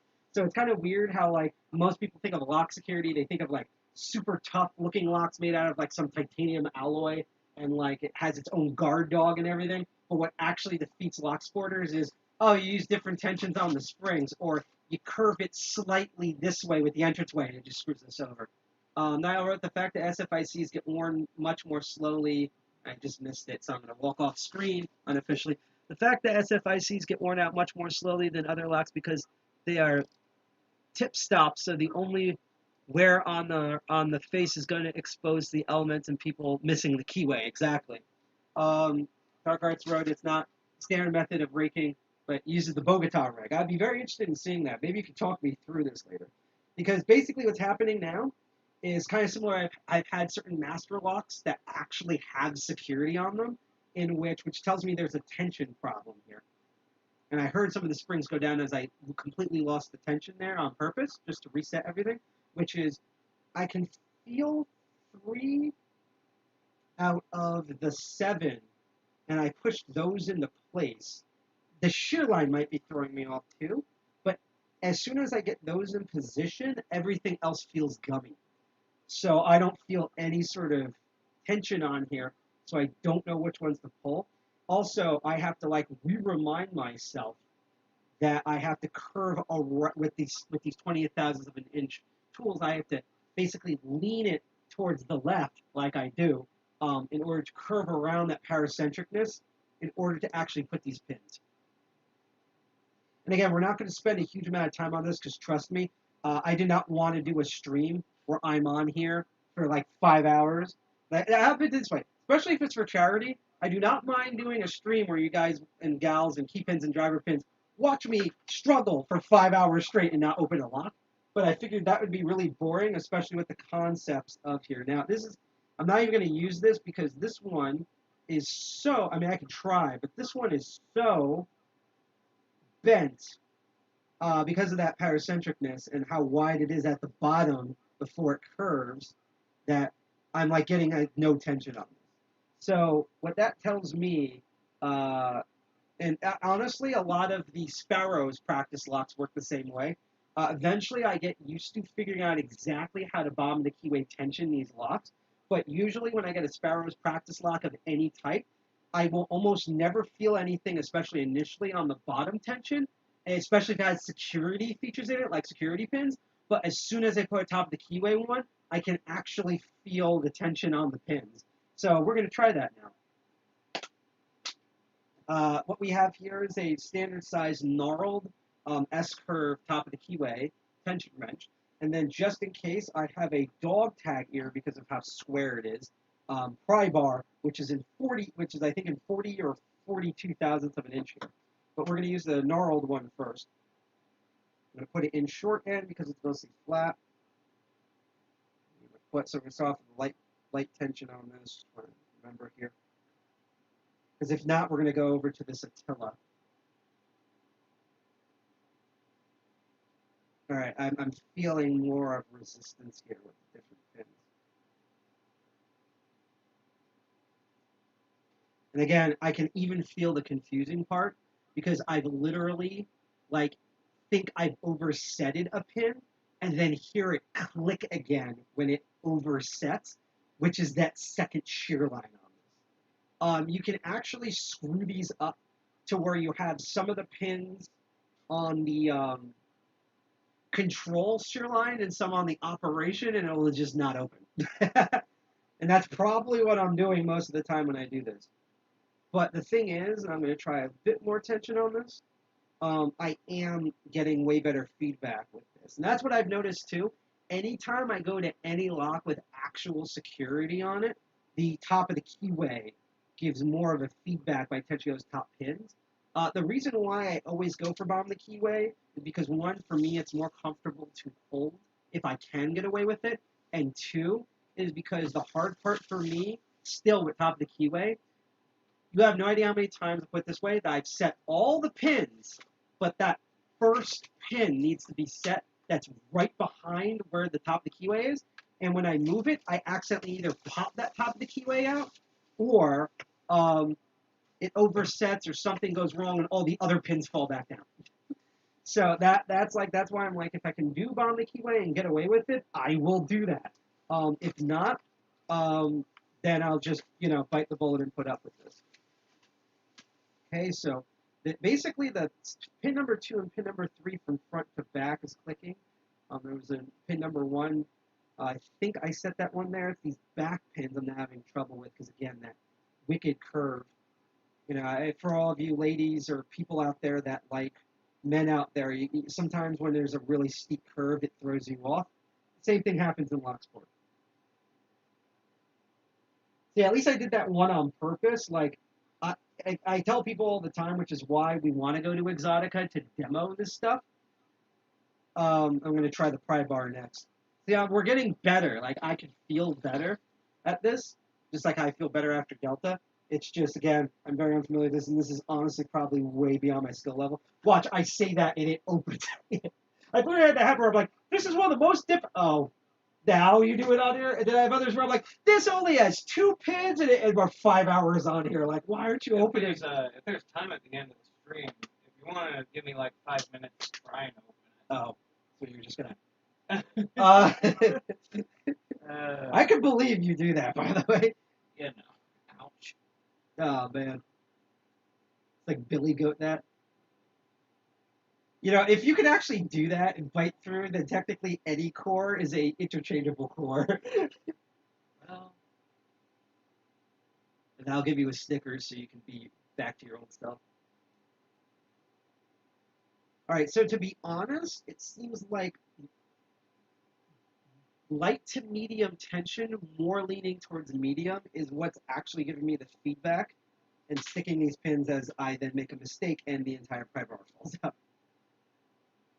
What I miss about tool meetings is, I've done this too, where you almost get it, and it's not just the pry bar falls out, it flies across the room and embeds itself into a cat or a wall or something. Or a cat wall. So at this rate, I think we probably have the right tensioner for this thing. I'm just going to use different single pin picking tools. So the next one I'm going to go to is this Attila, which was not in the original kit. And actually, screw the dog ear one, I'm actually going to now get the curved pry bar out of this. The thing is, I believe the other gnarled ones that I have, because they're gnarly, are too thin to properly fit in this keyway. There we go. Yeah, I think this is another reason why a lot of lock sporters don't do the picking live, because sometimes you do injure yourself. Actually, can I tell you my most common injury I legit have with locks? Putting the locks in the kit and not paying attention, especially as the kit gets stiffer and stiffer as I put more stuff in it. And then I poke my own finger with one of the picks. So I'm like sliding another pick in, and it like jabs. I actually, crazy thing, for Kilamaru steel is so good, this one actually entirely went into my thumb. I could see it underneath, and I actually bought antibiotic ointment because I'm an American. What is a hospital or insurance? And I put it on like 5 times a day for 4 days, and it completely healed, and I didn't need to get tetanus or whatever. So by the way, that's another thing. Unless you slice a limb off or something, if you ever get poked by one of these tools, clean it, get antibiotic ointment, and just keep applying it. Ideally, keep the first aid kit ready, which we actually do have up there. And 2, if you can go to a doctor or a hospital, go do it. But if you can't, or you have to wait before you go, antibiotic ointment on it will do that. Unless it's bleeding, obviously, stop the bleeding first. If it's not, or when it mostly heals and stops bleeding, keep adding that because you don't want tetanus. I'm trying to say you don't want Tetris. You don't want that either. You don't want to be, you don't want to be in the thing, and then it's like, that's what happened to you, and you're just like, I just keep seeing flying box there after I poked myself with the stainless steel 25,000th of an inch short hook. As your thumb keeps getting bigger and greener and purpler. So this one, actually, the Attila might be the better fit for this because of how low profile this is. Oh yeah, no, I can feel him here. Yeah, and I'm not going to grab it, but I'm literally looking at it right now. That's the first aid kit up there. That's mostly full. Because I have a tinier first aid kit that has some of the extra stuff in there in that. So it's like a super portable first aid kit, which I bring with me when, like, obviously, one of these days I am going to get spare entire first aid kits that I'm going to custom that I'm going to bring with the physical kit when we go back to physical teaching, like I did at 610, and I might do it this Wednesday when hopefully we'll be able to visit 610, and 610 is not underwater. Dead by Delta. Ooh, that's a book title. Dead by Delta. I should have started a blog when I had Delta about all of that. Yeah. Now I'm going to read it like this. Tetanus is bad, okay? By the way, as a funny aside thing, right? Also, I'm pretty sure Night Owl's like screaming at the screen right now, like, his poor form and everything. Like, why? Speaking of people with big heads that I actually admire, one of my favorite things is that now the Covert Instruments store that Lockpicking Lawyer owns is operational as about like a couple of months ago. So the new thing I always look at in his videos is he's always like, yeah, I have this crazy padlock here, number 18266666666. It has all this thing, blah, blah, blah, and all this stuff. So now I'm going to use this tool that we totally sell at Covert Instruments. It's on sale now. I'm being really subtle. And we're every episode has one of those now. Like, good for you. You have your own store. You should be making a profit off of this. But I love looking for that in his videos. Yeah. It's kind of like all the catchphrases he has, like the pics that Bosnia and Bill and I made. Yeah. And I'm like ready for like another physical LockCon in a couple of years, just so he could be the guest and just be like, well, yeah, I'm ordering from the bar here, and that's why I'm ordering this beer that I sell at Covert Instruments, which is everything is from Covert Instruments. That's why I love, so there's this awesome, hilarious pop culture review site called Double Toasted. They used to be known as Spill.com, which is how I found that when I was younger. And my favorite thing is they have sponsorship in the beginning of their streams and their pre-recorded videos. We don't have them yet, not because, one, we don't like ads, and more importantly, two, no one has offered to sponsor us yet. I will legit say that, especially Sparrows, want to send me free stuff as a sponsor, I will totally do that because you don't have annoying commercials next to NordVPN and Dollar Shave Club and stuff. I will advertise that for you. I'm also glad in the Locksporter community that, to be honest, every time there is a tool that we use from a company, not only do people mention it by name, but that they actually mention, hey, this was given to me or donated. Because I always hate when, like, there's a streamer and then all of a sudden their face is really close and then the drink with the obvious label, like, that type of shit. I like how it's just the most generic bottled water you have. I know, right? This is It's free like, from donated, yeah. Like, this looks like a movie prop. it is. Yeah. Pretty much. Um, Brought to you by the city of Jersey City. Yes. Visit jerseycitynewjersey.org. I wish I had the face masks. They're in the bag. So, yeah, a lot of people probably thought I was wearing that face mask earlier because it's like, oh, he's trying to advertise his own. No, I was sick. I was sick in the body instead of just being sick in the head like I normally am. But no, it's like, so I'm glad that they do that. Like, that would drive me crazy, especially, like, I could actually see Peterson's do that. Where it's just sort of like, you're just watching a video, you're like, oh, cool, I want to check out this review for a video game, and it's just like, yeah, and that's why, in the new Splinter Cell game, they overhauled the lockpicking system. Speaking of the lockpicking system, here's the stuff from Peterson's. Peterson's, and you're like, skip. Why can't I fast forward through this ad? So, it's like shows up when you load Stadia games and things. Stadia, the master lock of video game platforms. So, yeah, let's get to some actual more picking. Yeah, so far the pry bar at 40, I want to say 42 thousandths of an inch, and this 25 thousandths of an inch Attila seems to be working the best. Although before we go into attempting to rake this, I do want to try a couple of other single pin picks on here. Let's see. Dark Art says, I may run a website that sells master keys, bump keys, and some other 2D products, but I don't do a whole lot. No, that's fine. like I said, especially if you're a person in Locksport and you're in like chat, advertise that you are in Locksport in your channel and what you do and the stuff that you own.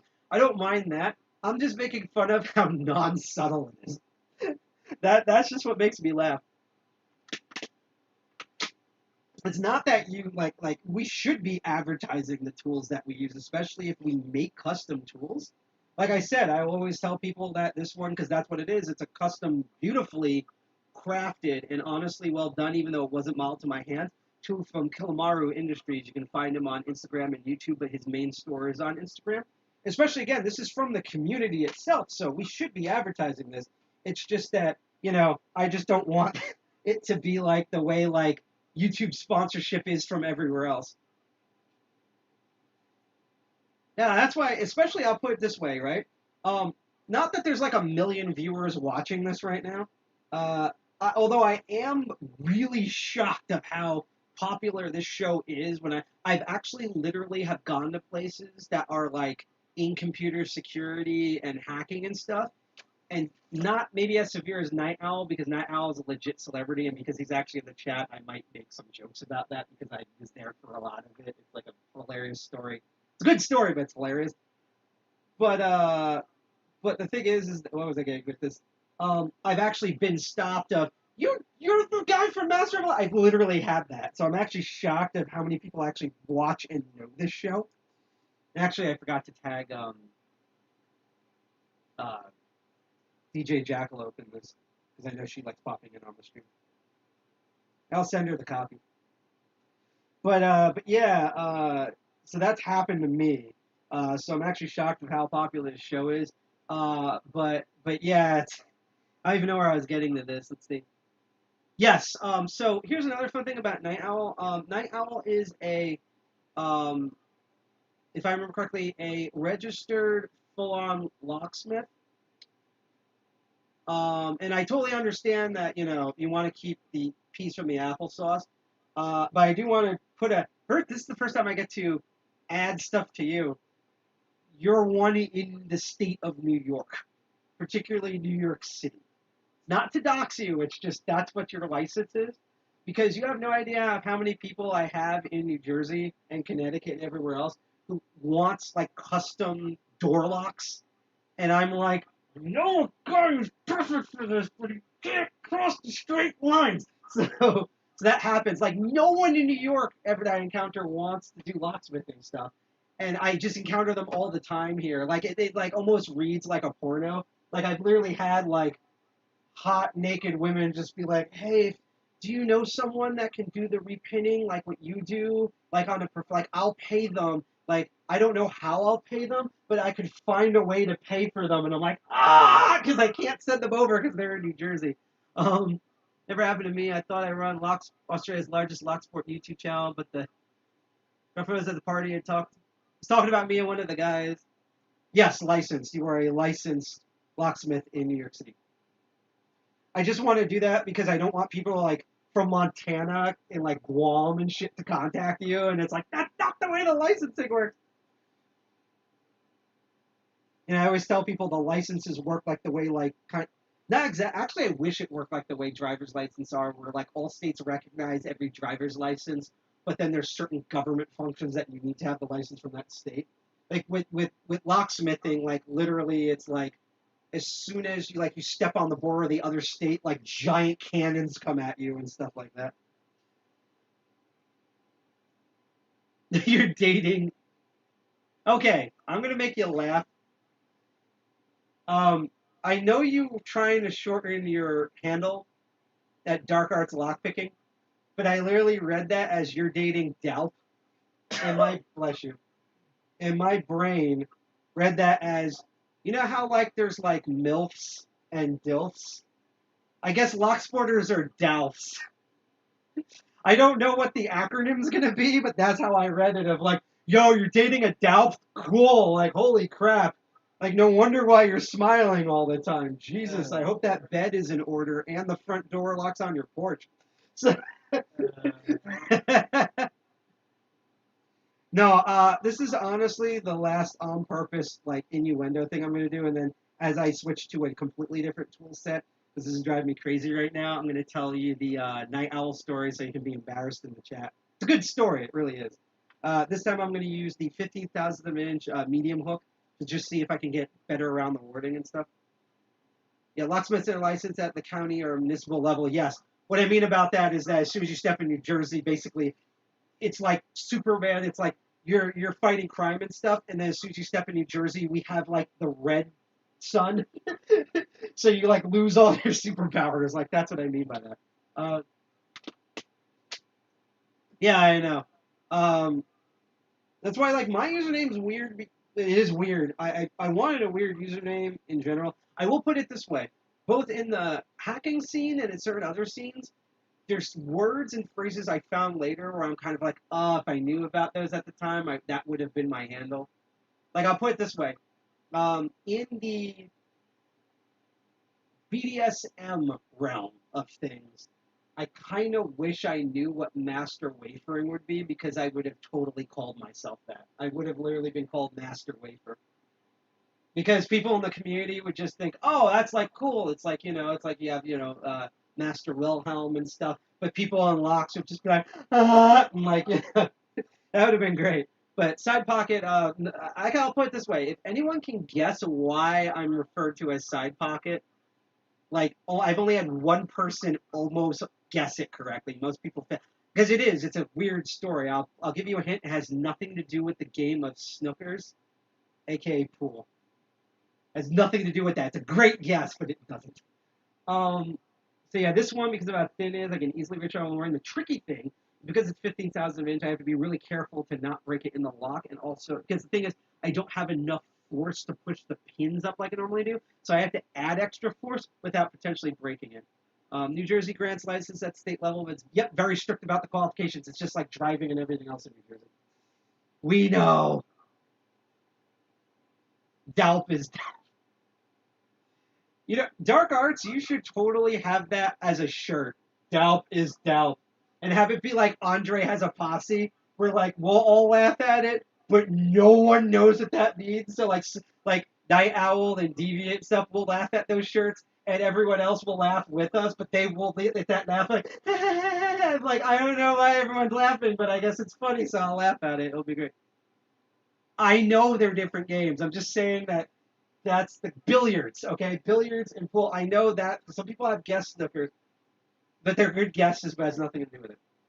So speaking of which, as I try my two last single pin picking techniques, because now I'm going to try the Monkey Paw, which has a notch pin, which might get me a bit more feel, and then I'm going to try Killamoo's pick. You're getting it done now, yes. No, you have no idea. We have conversations in this apartment and at our meetings where we'll be like, and we do the same thing. Wait, that's a shirt, and we literally have a text file that has like 80 slogans for shirts. We do this all the time, which reminds me in November we really need to reopen the store. Let me tell you the Night Owl story. So this I think is great because this reminds me of something my mom told me years ago, which is that, well, you wanted to be famous.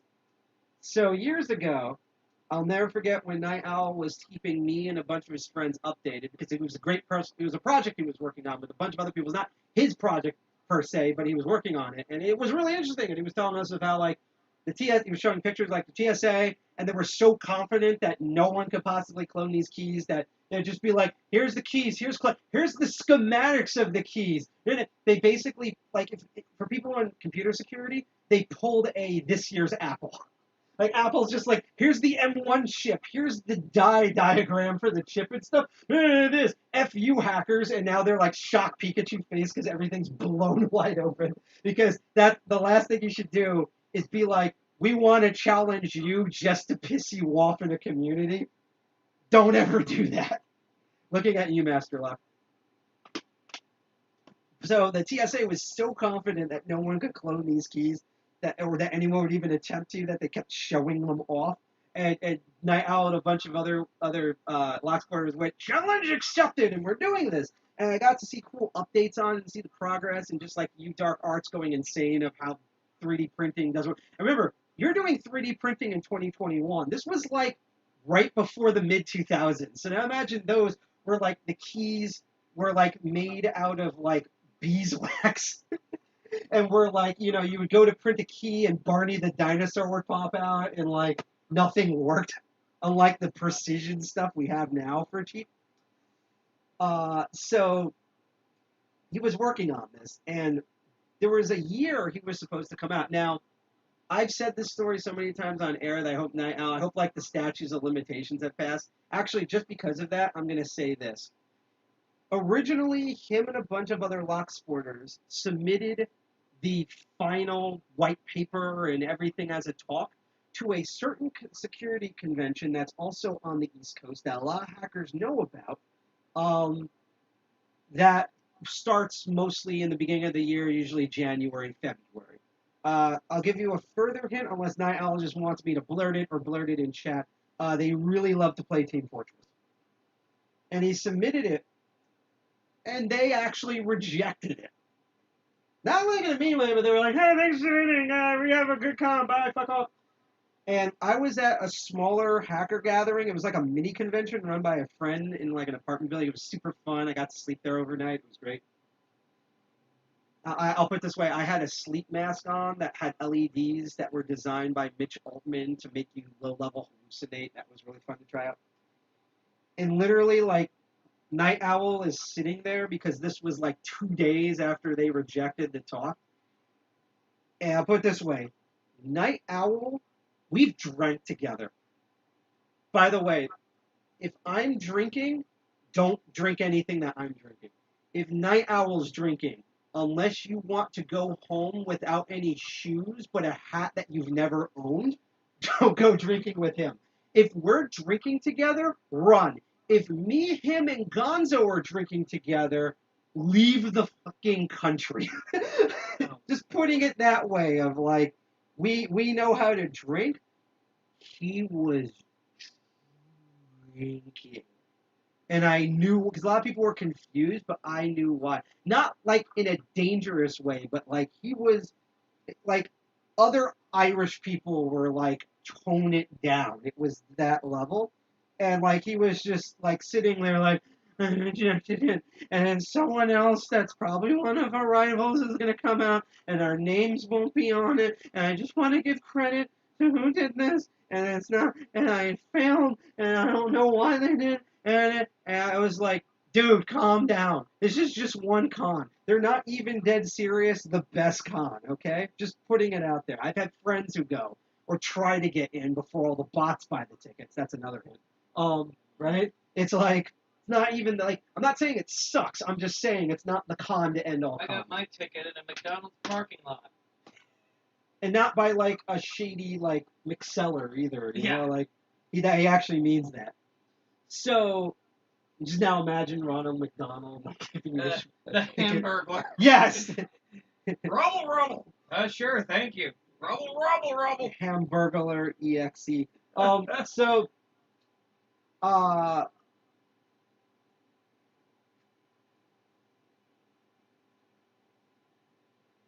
god, that means DEF CON is I'm gonna say Guinness. Grimace. Now Guinness? Grimace with Guinness. I'd pay to see that podcast.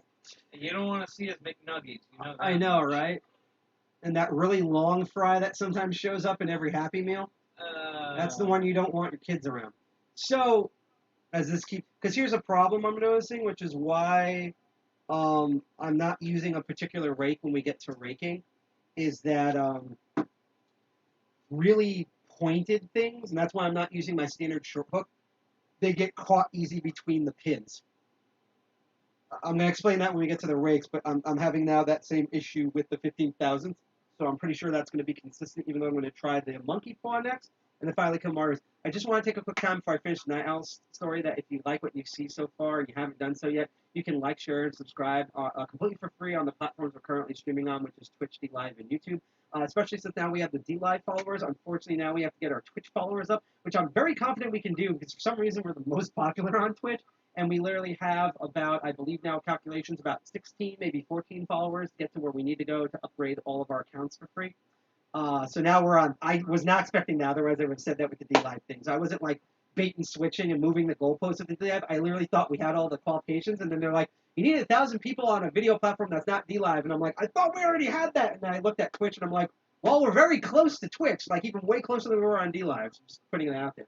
But if you want to get reminders from Master Unlocking shows up, or my other show, or G.I. Jack show, or all of our shows, but it's mostly like Zero Cells on there with the circuit breakers and stuff like that, and our meetings and live specials. We're gonna have a big live special in October that we're gonna announce in like a week or two. So keep that in mind. Like we're either gonna announce it at our meeting or right after our meeting. You don't want to miss it.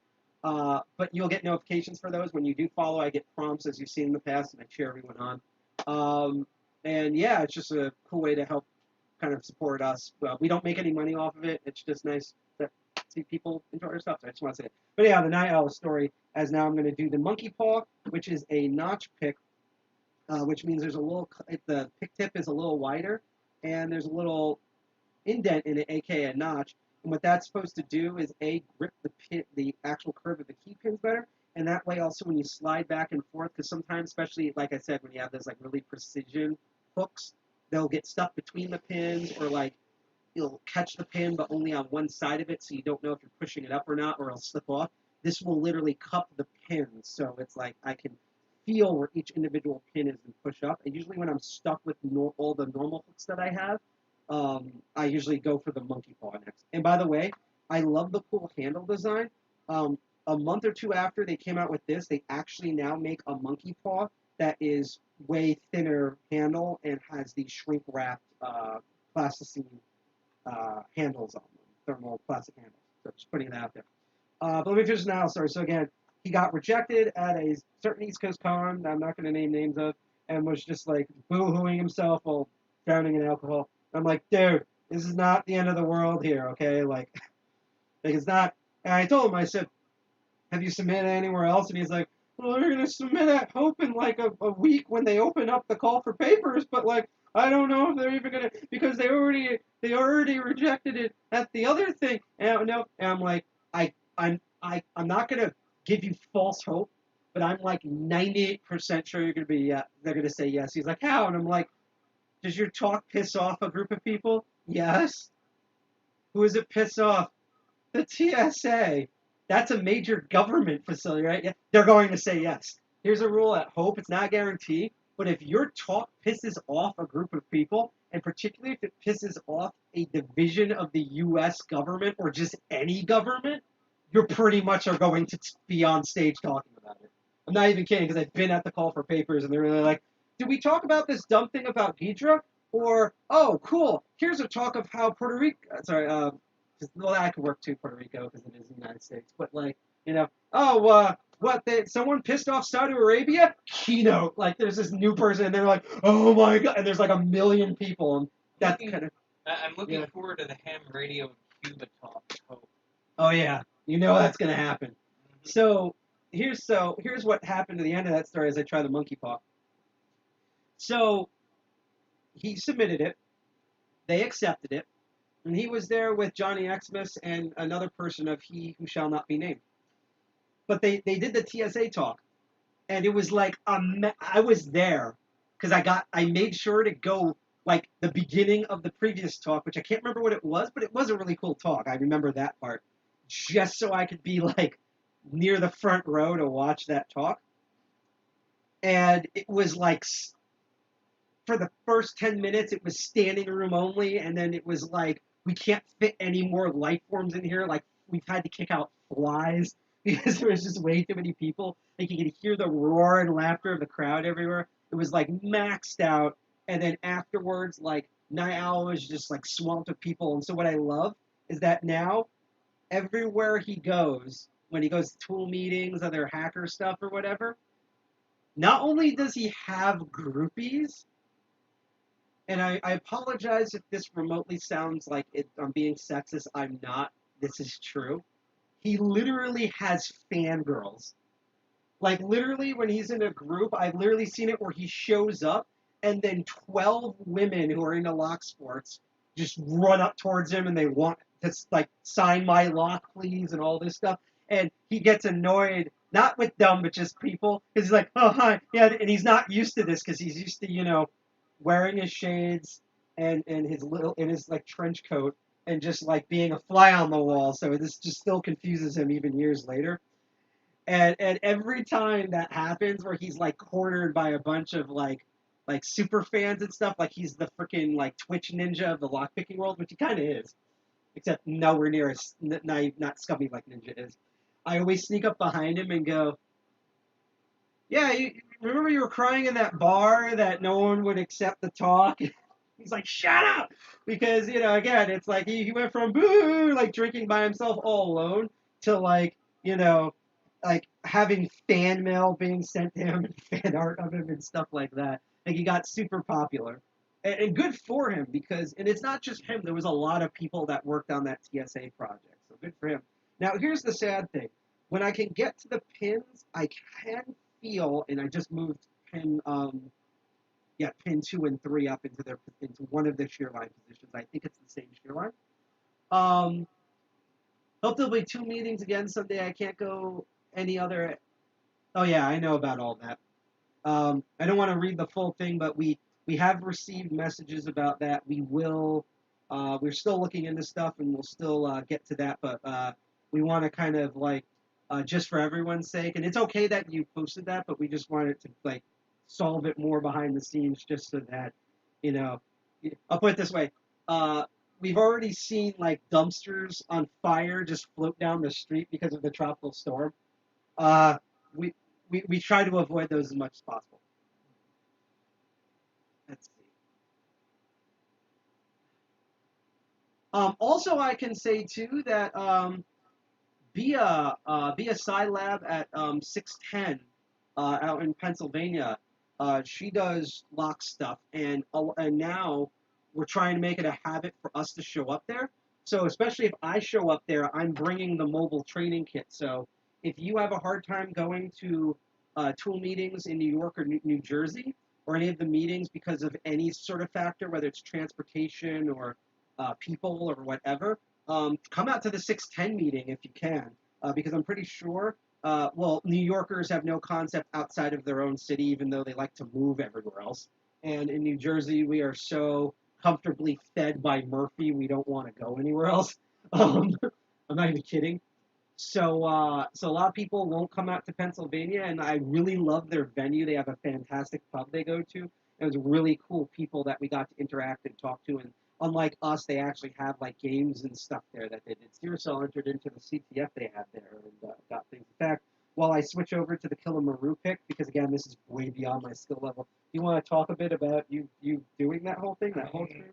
There's not much to talk about. A couple of CTF challenges, I breezed through them, and I won a hat. Yep. We have no idea where it is. Yeah. But that happens with us. We have way too many routers and cell phones. Everyone has like 5 cell phones in this household. So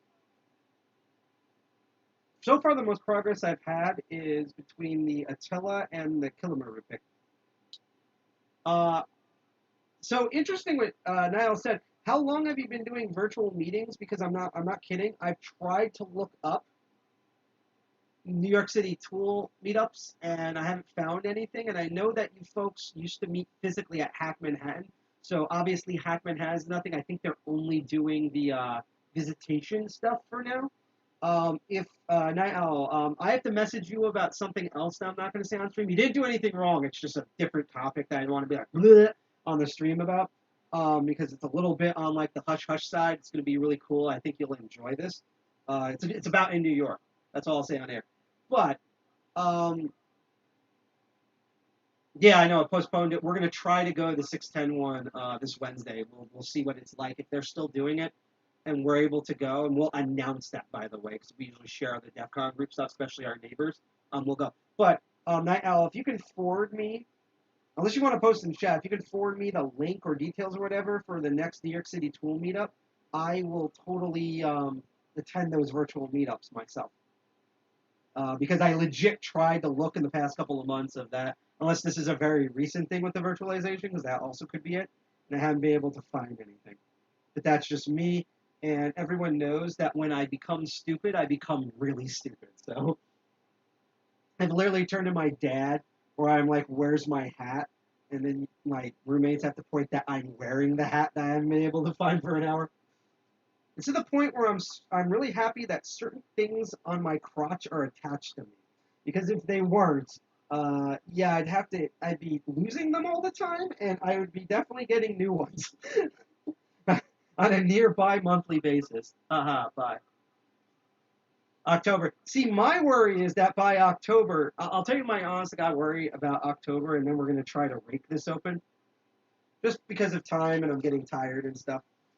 I'm actually really enjoying this right now. And again, this is way beyond my skill level. So that's why you're probably not going to see an open on here. But my fear, especially because I go back to work in September, and I get paid a lot in October. So my honest fear is that I'm going to have money for all sorts of things, but Delta and Lambda and the Macarena and everything are going to take such a foothold on this nation, never mind everywhere else, that we're going to go into complete lockdown again. I'll put it this way. New Jersey has redone the mask mandate ever since New York dropped the obvious ball next door. New York has just now started to do not only the mask mandates, but checking your IDs with the easily, trivially, you can make fake vaccination cards. So I'll put it this way. I'm not going to mention them on air. I was at a venue that I disapproved of how they handled their COVID stuff. On the Monday when they mandated it, there was no one at the door checking it, and 2 weeks later, they made the announcement that they're checking them. 2 weeks later, after the state said, you need to do this or we're going to shoot you with a bazooka, they actually did it.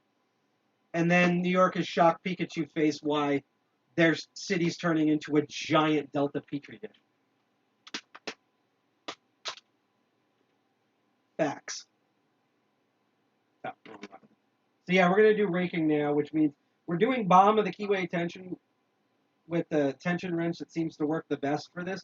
And the reason is why we're, as I explained in an earlier episode, why we're not doing top of the keyway is that top of the keyway, I don't know if you can actually rake with the top of the keyway. I'm pretty sure you probably might can, or at least set most of the pins and then just move that one pin. But because of the way top of the keyway works, when you rake, you're guaranteed that you're going to pull out the top of the keyway tension wrench and have it fly across the room and hit your son in the eye or whatever. Or hit yourself in the eye, which I've done before. So that's why we're doing bomb the keyway. So in Australia you're in lockdown in October, because I know that New Zealand, because they did really well immediately, like basically around the time, like basically New Zealand and New Jersey did the mask thing like at the same time. All of us New Jerseyans have, like, dead serious, have been mostly behaving, except for certain ones that have been making fake vaccination cards for the terrible New Yorkers. I wouldn't be surprised if we go on at least a 2-week lockdown. And, like, that's my fear, is that I'm going to be like, cool, it's October 1st. I have paid off everything and still have $1 million. I can't wait to go tumbleweeds, dead bodies everywhere from Delta. And then when they open back up, I'm going to have $2 in my bank account. Yeah, everything's TBI. I have a lot of performer friends who do things like burlesque shows and go-go dancing and drag, and you have no idea. I have one friend who's used to being booked even post-vaccination, like 12 shows a month. She literally has only 4 shows, like literally 1 show a week. And so she's like on edge of her stuff. A lot of my friends had so many particularly big things get moved or canceled, especially out of September and October. Right. I can say that in New Jersey, I think it's now mandatory for everyone who works in schools that they have to be vaccinated. Most people in the government, it's still an option of, they highly encourage to the point where basically they have a shotgun to your back to get vaccinated, but you can alternatively wear a mask and get tested every week, once a week during the middle of the week and do it. I'm vaccinated and I also wear a mask at my job and get tested once a week. So I do both. Both is good. For me, in New York, it's a nightmare. It literally is. I think what really scared me as we're going to try the worm rake first, and again, the reason why I'm not doing the triple peak, I tried the triple peak. The worm rake has more, its wavelength is more of a curve at the top. And when I tried the triple peak, I nearly broke the triple peak multiple times because I'd have barely one or two movements because it's that dug in, and it would get stuck between the pins because so basically you need more round stuff to go in there. But in New York, I think what drove me crazy was like a month after the vaccination.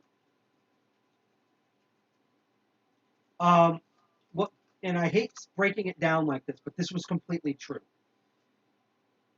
Everyone in Manhattan and Brooklyn I ran into that was either a Caucasian male or female that obviously made barely four figures or way less or was homeless. And every minority group, sexual and particularly race of every class, either was wearing a mask or like had it around their ear or holding it when they were alone, and then as soon as people showed up would put it on. So even if the few who weren't wearing it, they at least had the mask on standby, every Caucasian person, particularly the males, who obviously how their dress made six figures and over, we're all just like, oh, it's so good to be white again. I'm going to vomit on my girlfriend. So anyhow, I'm going to use my mouth to open the door. It's just like, come on, we're in the middle of a thing. And now all those same people are like hospitalized because of Delta and shock Pikachu face. And this is why, particularly in my country, I've actually started a meme on Instagram. And it's posting like the new Texas laws and stuff like that. And I'm not going to get into this because it's not the point of the show, but just all the fuckery that's been going around very recently. And all I do is I share the headline and I just write, I'm in a first world country. Like it's like, people in upstate New York just boiled 5 babies in boiling oil. And I'm like, I live in a first world country. Just to remind you all, United States, first world country. This is not like a remote tribe in Zimbabwe. This is white people, this is white millionaires in the United States, and they're just making shrunken heads and stuff and eating Tide Pods. And what was the thing with I always said horse manure. That's probably next. Oh yeah, the ivermectin. Yeah, the ivermectin. Yeah, the freaking horse dewormer. Where it's like, you know how sad it is that like actual science, like Bill Nye the Science Guy science is like, you get the vaccine, even if you get sick, you won't die. Everyone's like, no, this. But this meme that I saw where you can just eat Vaseline, I believe that. Like, I don't, because I've had people outside the country ask me, and it's like, I know I've lived here all my life. I don't know. Why do you think all the Americans that can move have moved?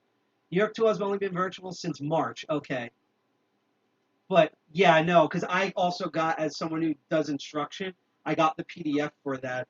At certain things like 610 and our upcoming hybrid meetup, for our meetings and permission of DCG 610, I repeatedly lube and sanitize these tools. Like, before I go, I sanitize. I sometimes sanitize them while they're there. And then when I come back, I re-sanitize everything. And if I can, and I can afford it, I usually use very tight-fitting neoprene gloves that like the TSA uses. But I totally understand why Tool New York would go virtual, especially considering New York and how, because I've had to deal with them recently, how really awful their health department is. Basically, the point where they might as well be non-existent. Basically, it's like New York Health Department slogan: "Save yourselves." Sheep dip and horse paste. Yeah. That's actually a good description. All the idiots that ate paste in kindergarten are now eating Tide Pods and horse dewormer now. Mm-hmm. And see, here's the problem. Because of how this country's set up, it used to be that the kid who swallowed the most amount of marbles does not grow up to have kids of their own. But for some reason, perfectly healthy people get instantly shot to death, and people who shove marbles up their buttholes not only don't die, they get promoted to the Senate. Yep. Or get popular YouTube channels that make them endless amount of money. So I hate when people are like, oh, we should totally do the dewormer because Darwinism. Darwinism does not exist in this country anymore. You literally fail upwards in this country. We need laws and rules and people that are part of the horny jail committee that go bonk every time someone does something stupid. Actual science says, yeah.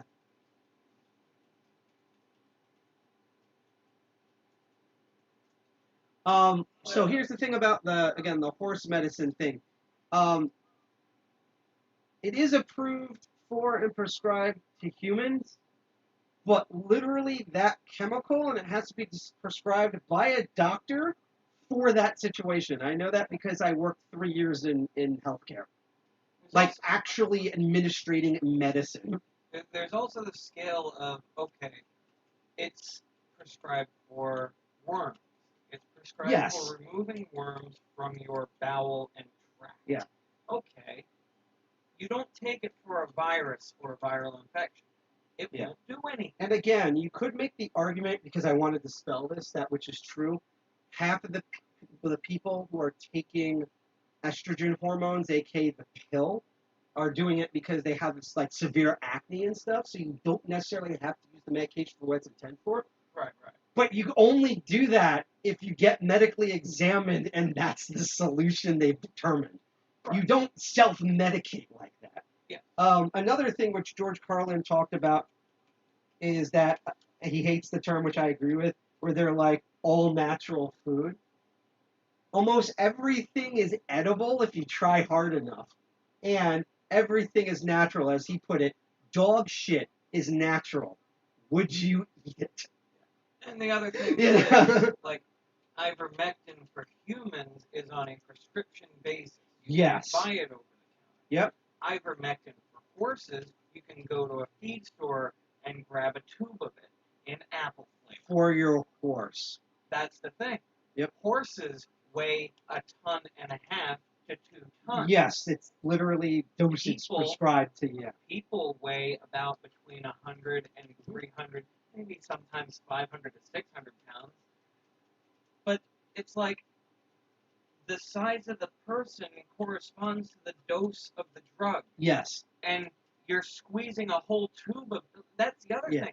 A dose of ivermectin for a horse is maybe a dot that you put on a spoon and feed to a horse. Yeah. It's not the whole tube, and people are going, it's going to cure my COVID, and then shit out the lining of their bowels. Yes. The other thing about that, too, is that, and I know the dosage, and that's the thing, one, you also can't guarantee that the chemical compound's exactly the same unless, A, you know what you're reading it for, and 2, you got it from the source. And honestly, if you were doing that, you'd be part of a veterinary clinic in the first place because that's what they order it from. The second thing, too, is that also horses, despite the fact that horses and humans both have brains in a skull and have parts and stuff, we have completely different biology systems. This is also why when you have medication for dogs and humans, even if it's the same meds, you don't eat the dog version because whether it's the dosages or the other compounds in the medication that sometimes they don't list because it's designed for dogs, you're not going to inject. I've literally had that where people would try to use dog medication and would get sick from it and have to now take other medications at the pharmacy I worked at to counteract those after their doctor told them they're an idiot. And they're literally like, but it was the same thing. And it's like, but the filler compact, dogs can shit out just fine. The filler compact in yours destroys all platelets in humans, which is why you were in the ICU for 3 weeks, nearly dead. So honestly, I feel like this whole ivermectin thing started up as a joke from some shit-ass freaking... I know. Some troll. Kiwi fund! Right. Oh, sorry, it's that last piece of order got in, and yes. Ooh. Right? But some troll, some absolute troll, decided, oh, well, about a year ago, we got people to drink aquarium bleach. Like, we were was injecting it, which is worse. we were like injecting right hydroxychloroquine for aquariums, and people were dying from it. I wonder if we can get people to die from something new. Yeah. And they did, and they are. Honestly, part of this, what I blame, I'm sorry that we're getting political, which is weird because we're talking about medical science. like, the way I feel like medical science is now is I'm just like, oh, I have a headache. I need to take these Advils. You terrible lib! What? Only liberals take Advil. It's like, what? It's Advil! It's funny. Yeah. I hate podcasts, especially political ones, and like arguing and angry outrage engine kind of ranting, and look what we're doing. And also, they either A, never have actual MDs, or they have an MD where one Google search is like, their MD was written in crayon. Like, you just, like, not even like research papers, you just type the name in Google and you're like, I'll put it this way, if you want a really good, like, legit medical resource for this, there's literally a Wikipedia variant, one of the biggest pedias, called Vaxopedia. And it has all that information on there, yeah. Yes, it's the largest and ridiculous substances that are then, like, backed up by, like, but it's kind of the same way, and I want to tell you something here. When we're talking about politics with this, I'm not just talking about, even though a lot of them are like this, the, quote, right wing, right? I'll put it this way, right? What's the difference between Alex Jones recommending, like, banana peel sulfuret to, like, make your dick grow bigger, and left-wing Gwyneth Paltrow trying to put gold dust powder in your vagina? Nothing! Nothing is different. That's why this shouldn't be talked about in, like, political polarizing terms, because you have the two pictures, it's the same person. This is a United States issue. Again, it's just absolutely amazing. And here's the thing, I partly also know why, too. It's because of how bad our healthcare system is. Like, I'll put it this way, you know what probably really damaged us the most? Pfizer with their whole OxyContin system, which was originally alarmed belled by pharmacy chains. Like, there was, like, corporate pharmacy chains freaked out and tried to talk to the companies, particularly Pfizer, and they didn't listen, and Purdue, and they didn't listen, which is why they had to go through the federal government and take forever in the FDA in the first place. And now by the time that they're owing money back, it's too late and half the country's dead. This was before COVID. So, like, because we've had so much medical misuse through insurance, and because the FDA has a loophole where as long as you list your thing as a, like, I could literally be like, oh, this is vitamins. This is called, it says mace, but it's vitamins. You can then sell it as a food product or a medical product, as long as you list it as a vitamin or a supplement. There is no regulations for them. And that's how a lot of these people, I'll put it this way, if you ever see, and then we're going to finish this for the next couple of minutes, because right now I'm trying to do the city rake, and that's not working either. If you ever see something listed as supplement, supplements in the medical world is like in pornography, where everything is about step family members. And you'll notice that when they talk about step family members in adult entertainment stuff, there's a strange word dip when they get to the word step. You know, of like, this is a guy who's meeting his mom, and, you know, like that. So we all know why people, and particularly the Midwest and upstate New York, are watching this, and the Pineys in New Jersey, wink, wink, wink. That's how you should treat anything that's called a supplement. If they say it's a supplement, either do actual research or just immediately assume they're bullshitting. That's how that works.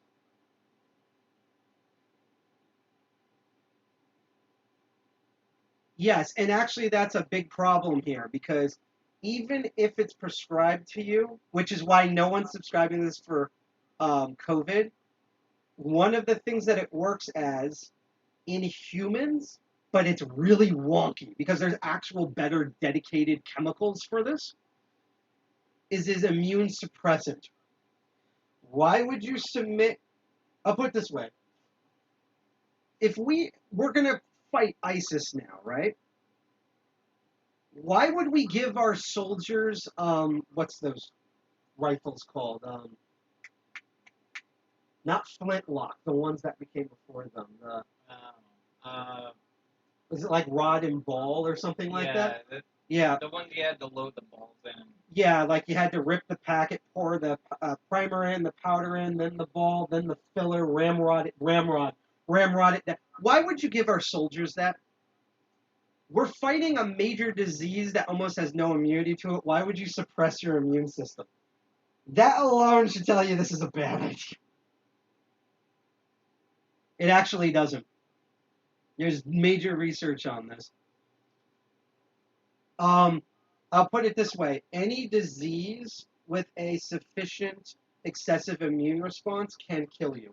This is why the flu and cold kill people all the time. You can technically also die from the mumps. This is also why I'll put it this way. Most people, if they eat coconut, they're fine. I'm allergic and decimalized to coconut. You give me even slight amounts of coconut, like that much, I will die from it. Any excessive Rasputin amounts can kill you, but that's not actually why COVID kills you. I can actually tell you why COVID... And by the way, background by this, anything that I've said medically up to this point, I am not a licensed MD. This is just the actual scientific medical research papers that I read, and 2 is from my experience in pharmacy, okay? So here's why this kills you. Newsflash, COVID is literally the pissant younger Ben Shapiro, like younger brother after 6 descendants of the Spanish flu or Spanish influenza. I forget there's a new medical name so we can remove the Spanish part from it, which is a good idea, but that's what it is.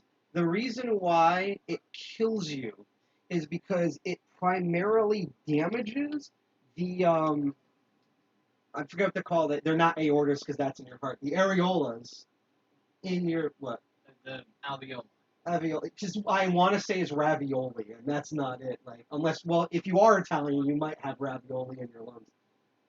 Do you?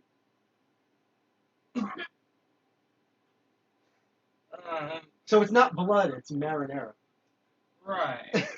But no, it damages the inside of your lungs, and what it does is it fills your lungs up with fluid, and you drown in your own fluids. That Spanish influenza was the original OG awfulness, right? It's literally the difference between neo-Nazis and the actual Nazi military in Germany. That the Nazi military in Germany is Spanish influenza. You basically drowned in your own fluids in a span of an hour. That's what killed you, and we had less medical stuff. COVID does the same thing. The vaccinations prevent that part from taking place. I can tell you from first-hand experience, when I had Delta, I had a minimal cough, and I coughed up healthy phlegm.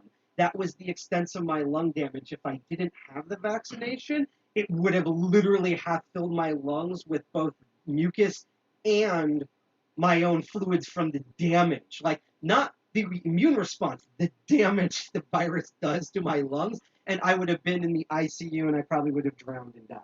That's what kills you. The fever, if you're elderly, might kill you. All the other symptoms, forget it. You will not die from... Actually, you can die from sneezing. It's extremely rare. But all the other ones don't kill you. The fever could kill you because Ebola does that. This is the lungs. That's why they said if you have a hard time breathing, you might have COVID. Call the hotline. Go get tested.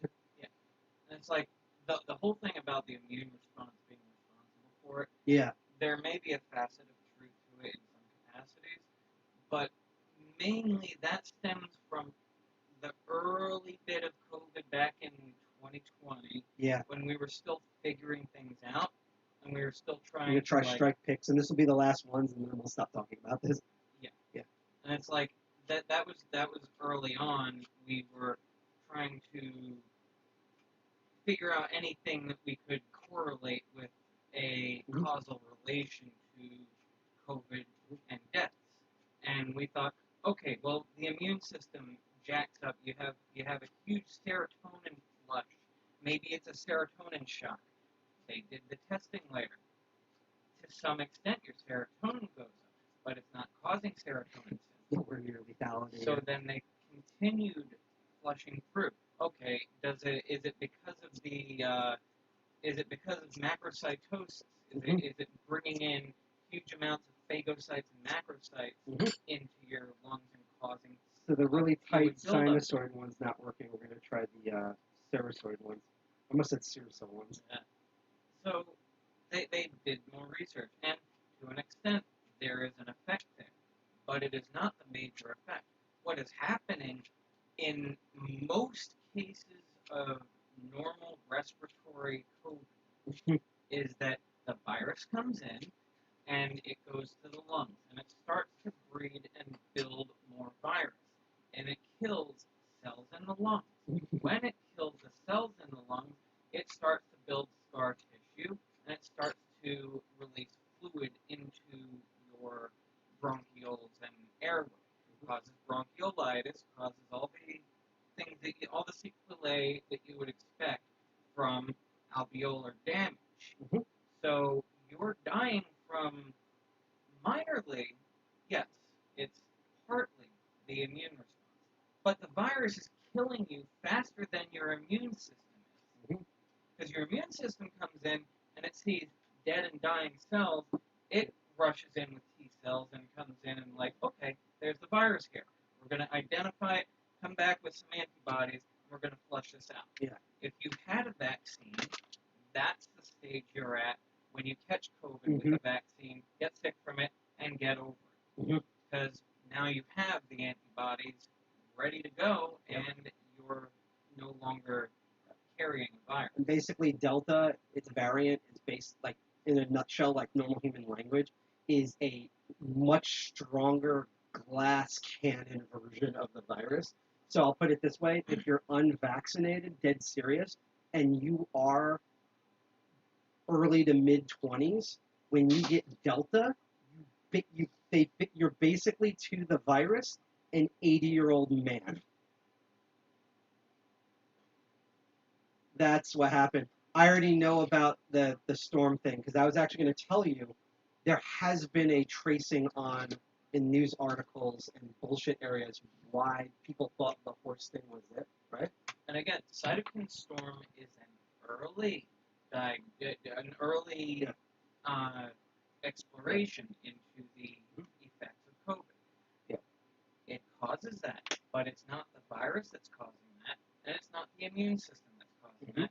It's your lungs dying and the body working against that. Yeah, exactly.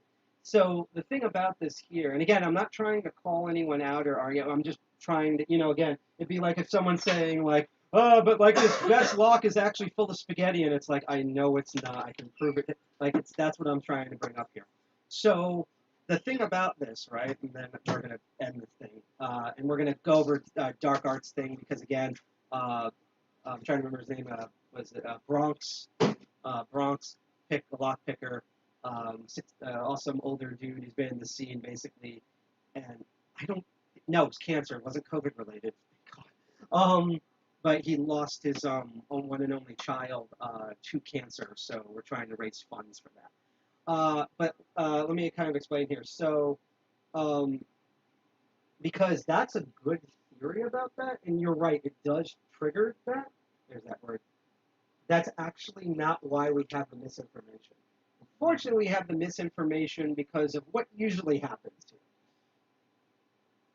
The idea that the immune response could possibly kill you actually comes from old research papers from the initial stage of what was called gay cancer that is now known as AIDS HIV.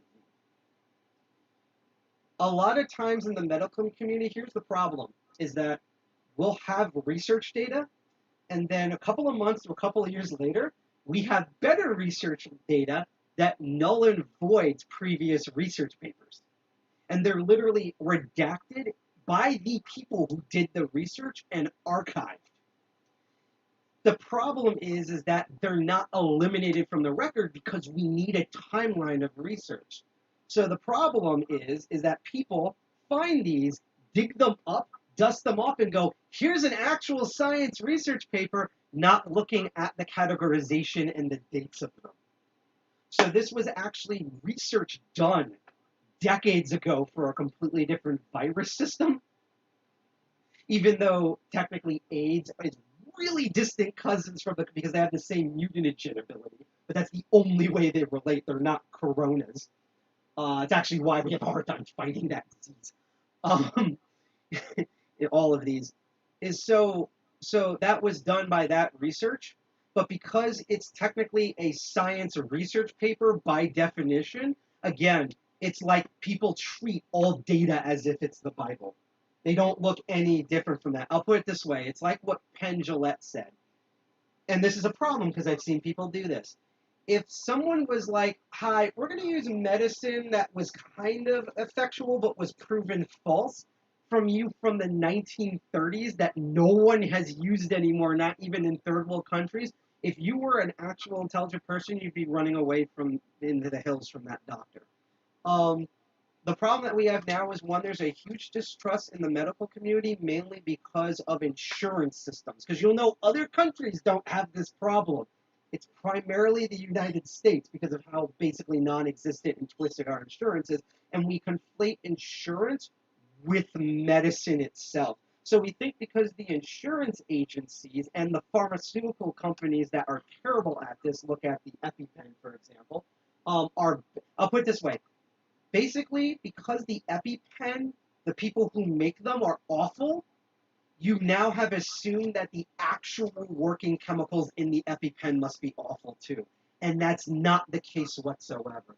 We have to look at the forest for the trees here. That's like saying that because master lock number 3s are shitty locks, that all padlocks are shitty, which is absolutely not true. We just saw this, me trying to break into these best FIFC systems. And like I've even shown in a previous episode, there are master locks and company locks owned by master locks that are actually, especially for an intermediate picker like myself, a huge pain in the ass to try to get through, even for people who know how these locks work. So that's the thing. And the second thing is that, you know, you can't take data from 10 plus years ago, especially ones that have had new information that have that's been disproven by future studies, often in the same laboratories with better techniques, and say that all data is created equal. This is actually why, and that's what I hate about this country, is I was even told during Delta, mainly by New York, oh, if you want an answer for that, ask your doctor. And I literally responded back, I'm an American, what doctor? Dead awkward silence, because I live in America. I'm working on getting new insurance. It's a big pain in the ass to redo my insurance now, and I have a job and everything, right? So that's what's basically happened here. But what we can tell you is, and here's the way I'm also going to frame this if everything else fails, how much is that horse dewormer?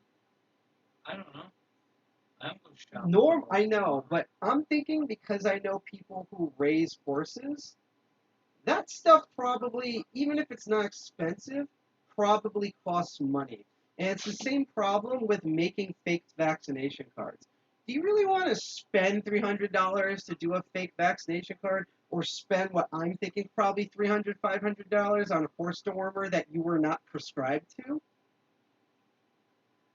Or you can just get the vaccination completely free, which has been proven by the FDA and other corporations, and from first-hand experience, to actually combat this stuff.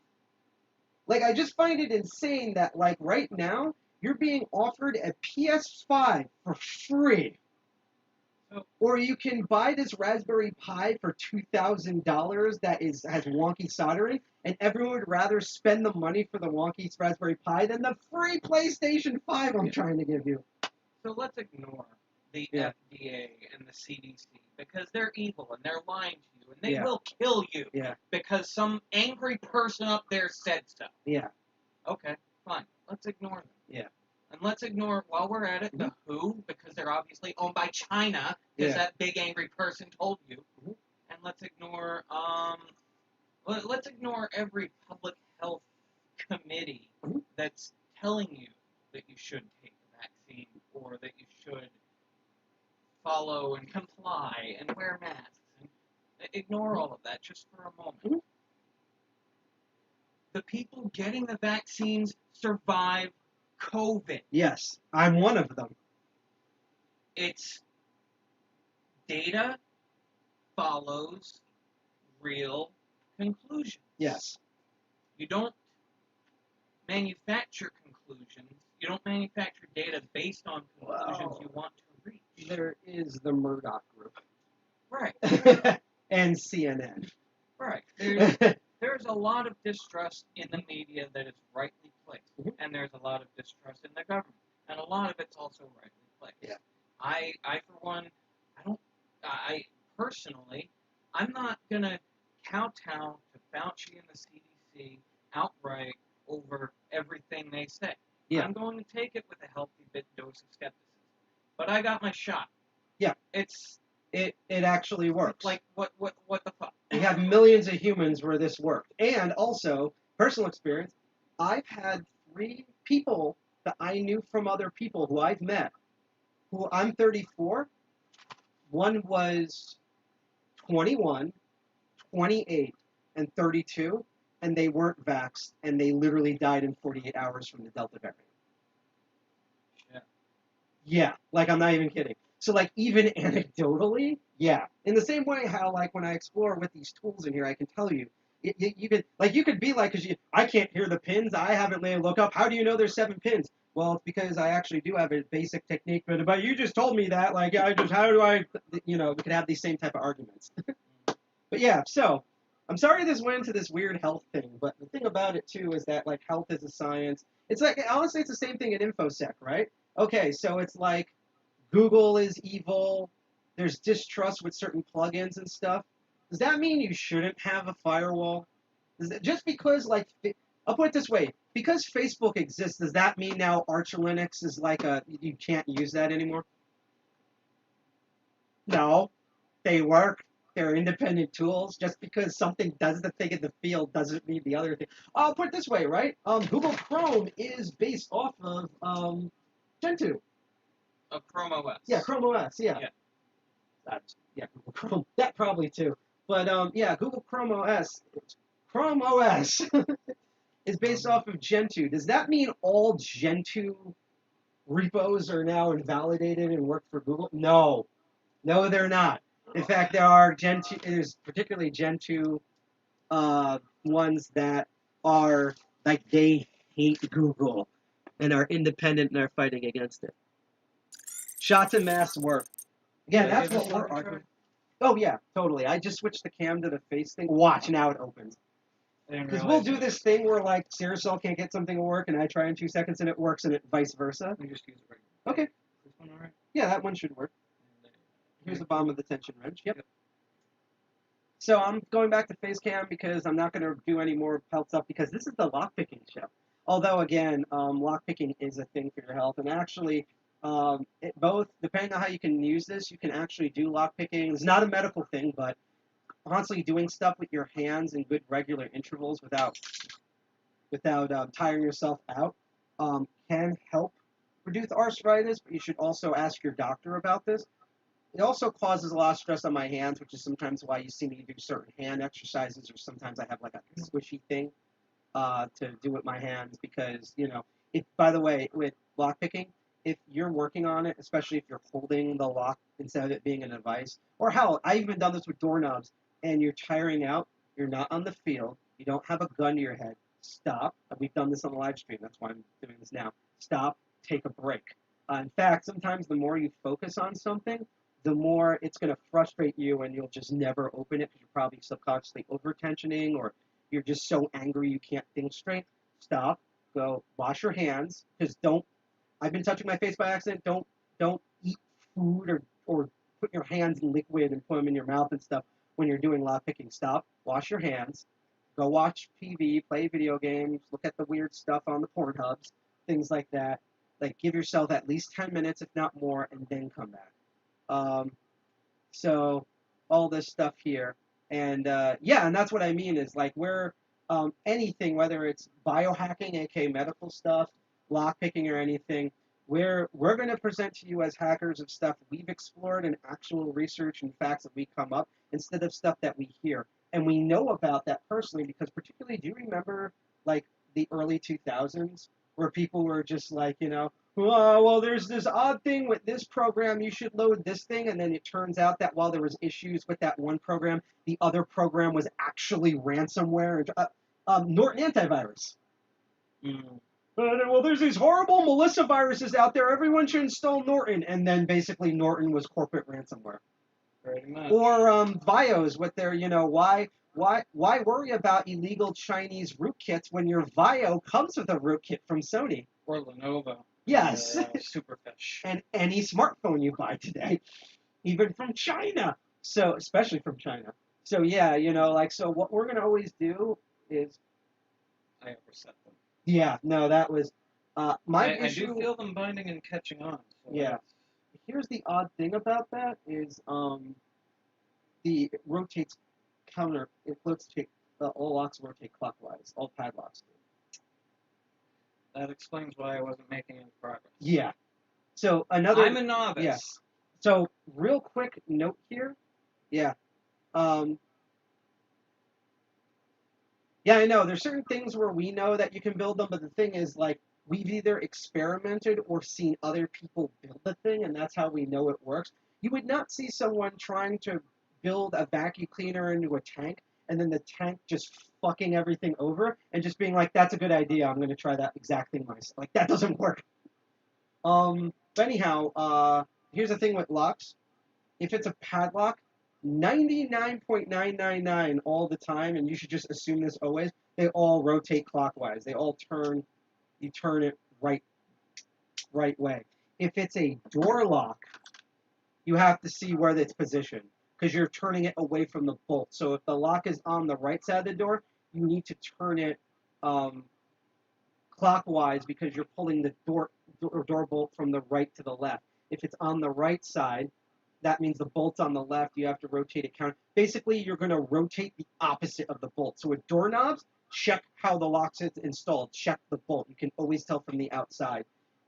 That's why there's a way with door locks, you can pick them the wrong way. So it'll unlock, but you're not going to move the actuator. When you do that, you go, I'm dumb, and you grab a thing which we'll have on a future episode called a plug spinner, and basically it turns the door lock in the opposite direction so fast that the pins don't have time to reset. So you whoopsie-daisy, what do you call that, reversed, what's that command when, like, in Photoshop, you undo your mistake.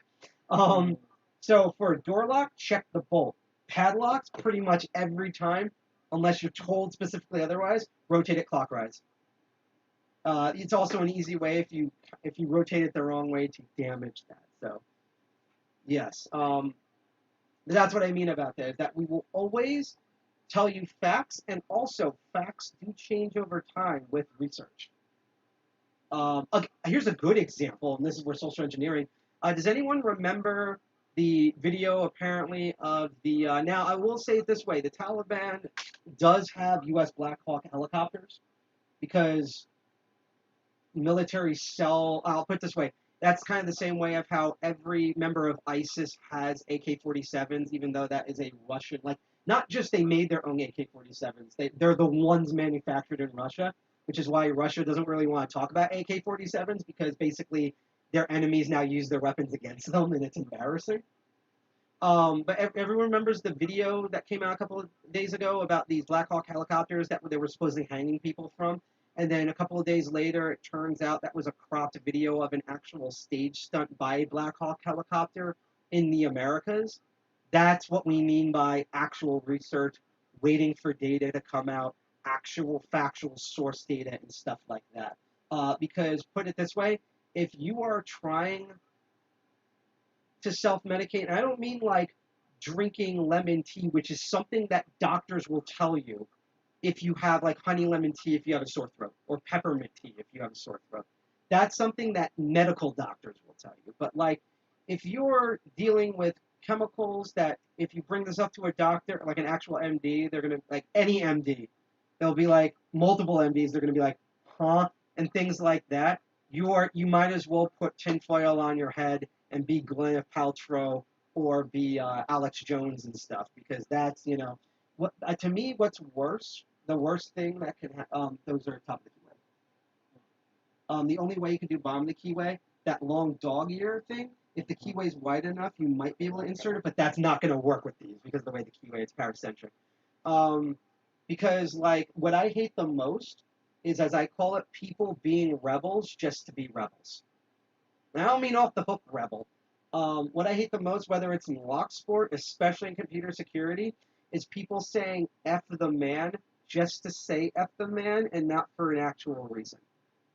not for like an actual reason where they've been victimized or there's actual misinformation, because that's actually how governments manipulate people to do things that they want.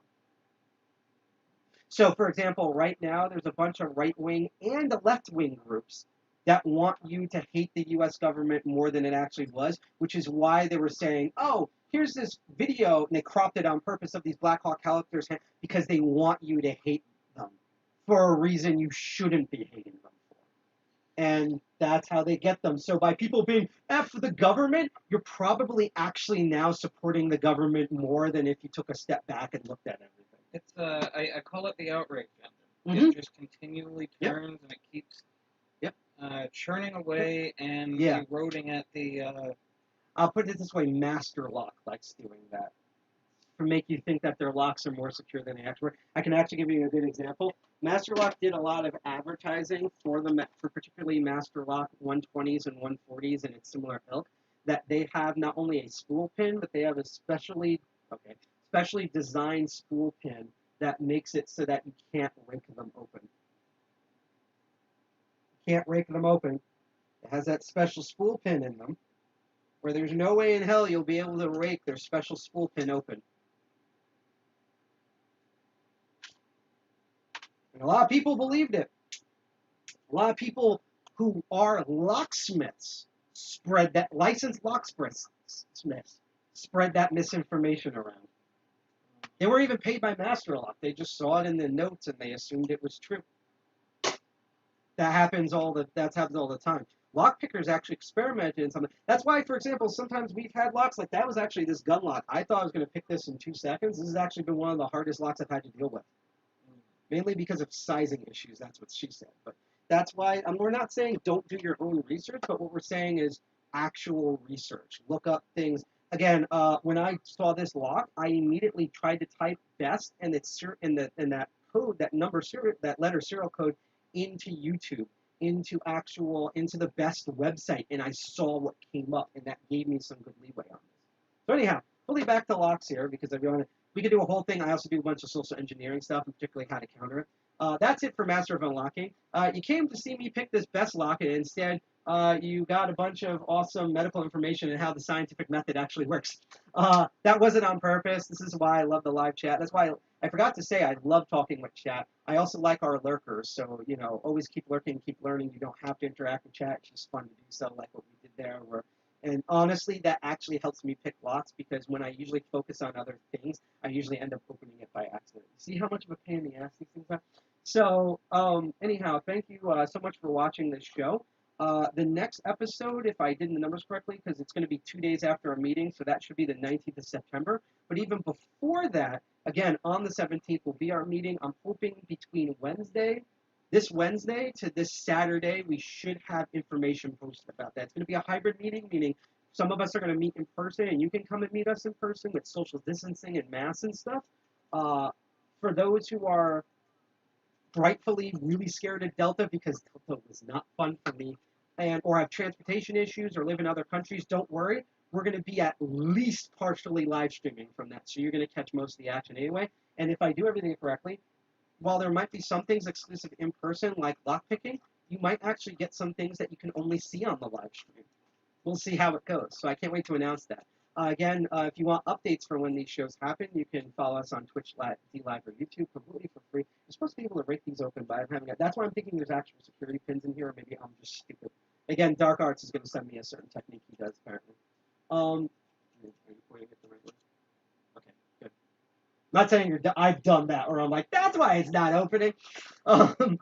So thank you for tuning in to Master of Unlocking. I hope you enjoyed things. I hope you enjoyed a maskless me that you can put... Hi, and Commander. I love how you tune in right when I'm about to turn off the show. I'm assuming you had to spend 14 hours editing 5 seconds of video on your computer about how, Compaq made their own instant dildo printing service in the 80s that only 5 people remember, including LGR. But yes, that's going to be the show. We've tried our best on this, literally, and I had a hard time picking this open, so this will be a future thing, and this, after it's sanitized, will definitely go in my kit for all of you advanced intermediate pickers to advanced pickers, and will be part of my series when I finally do the Master King system, which will be a future episode on this show. You will see me pin those, and then when you see me in person, when Delta stays in its lane, and you'll be able to see those in my kit. So thank you for tuning in. Are we, by default, going 2x times the speed, or are you setting it at 2 times the speed? Everyone seems to be able to hear us at home, so I'm just going to assume that. But thank you for tuning in. Again, the next episode of Master of Unlocking will be at 8 p.m. again, Eastern Standard Time on the 19th. I don't know what the episode's going to be yet, because money and United States Postal Service and me having a sad life, so that's why I usually announce Keep in only mind a they're day or watching two. at 2x speed, so thank you for watching this episode of Master of Unlocking. That should be at regular speed for them, right? Yeah. Also, apparently sped up to catch up with the lag. That means you are watching this on YouTube where we have the most amount of lag. Because we do, because I set it to like high quality. Because I could set it, except I think N Commander sets it at a lower lag thing, because you remember the Switch? When we'll watch on Intel's Switch, it will get so blurry that it looks like we have to like make sure it's not our glasses or something. 56K real media video. 28 like 8 baud level of like, it's almost like it's encrypted. He said to speed up Sincere Soul with Audacity. So I think that's a good way to end the episode. But yeah, you can catch my next episode at 8 p.m. Eastern Standard Time on the 19th. I will see you at our meeting this month at September 15th, and on the 11th, which is Saturday this week, will be I believe it's this week. Thank you, John Jones. I hope you're not related to Jim Jones for following us on DLive. That's my other favorite thing, is when 8 million people follow us when I try to end the episode. Stick around, because we are on the 11th at 8 p.m. Eastern Standard Time. So this Saturday will be my other show, Crypto Barons. In a couple of days, I'm going to announce also what that episode's going to be about, because I have a couple ideas, and I think you'll like what you see. Yes, the chat is always hacked, because we are the Hacksaurus. The Hacksaurus from New Jersey. We have to hack in order to live here, see the tropical storm. So yeah, unfortunately, I'm going to be going. If we're not doing lemons on DLive for this episode, so I apologize for that. If you check out Saturday, 8 p.m. Eastern Standard Time that's the 11th of September. I might move it to the 12th of September just because of sensitivity, but basically this weekend will be Crypto Barons. That's when we do the lemon giveaway. If you are on Twitch right now, stick around, because we are going to go raid someone. It's going to take a couple of moments, because before we end, I am going to remind people of the charity thing going on that for someone in our community. And I'm going to play Dark Arts video again explaining what the prizes are. So thank you for tuning in to Master of Unlocking. I will see you again on the 19th at 8 p.m. Eastern Time, and the 17th for our meeting, as well as just any time we broadcast. I'm Sidepocket. I'm one of the 2 co-founders of GCG 201. You can check us out at defcon201.org, or all of our social media, such as Twitter at defcon201nj, and defcon on Instagram, GitHub, the hostducks.social instance of Mastodon. The person who was here, who's been dolphining this entire time, and I've been talking to, is Cyricel. So say hi, Cyricel. I thought you actually say hi, Cyricel. Hack the planet, Dirty Jersey represent, and remember. Okay, I don't want to do I was almost going to do a remember medical thing. These locks are annoying. Again, like, look up, there's an old lockpicking lawyer episode, like from 5 years ago, where he picked this exact model, and I timed it, and it literally took him like 11 minutes to pick that open. And that was 11 minutes? Yes. And that was lockpicking lawyer. Okay. So, yes. 45 seconds is I know. a lot. Now, especially now. And that was him like years ago. So, but even then, like, he's also done videos where things have taken minutes more. So it's not going to reach 100 messages today. Yay. Because arguing speeds up the chat. So, yes. Just know, this is the only time I could ever say this and be dead serious. Be best for SFIC locks, not for the other thing. We're going to now take it away with and I'll show the website in a moment and post the link in the chat to the GoFundMe to help out Bronx Lockpicker. And we're going to hear once again what, if you do donate any amount of money, what Dark Arts is going to be doing at the raffle giveaway for that.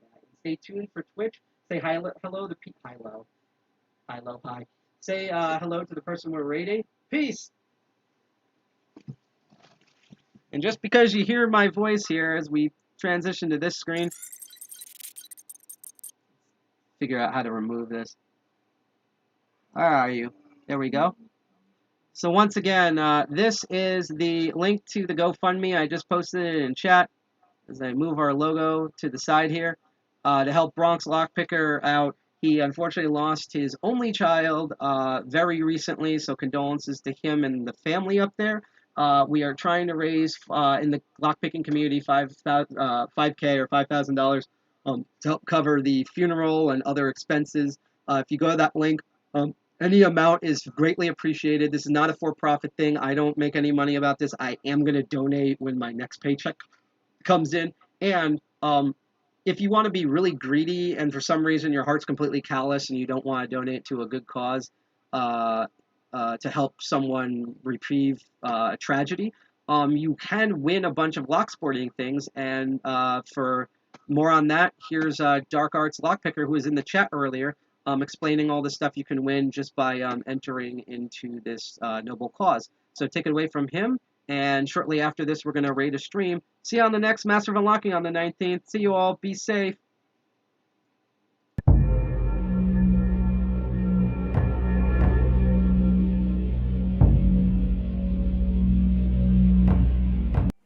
Alright, so we're about to head off to work, aren't we? Yeah. And I just checked the updates for the Bronx Lockpicker 60. Yes. And how much have we raised? 1,045.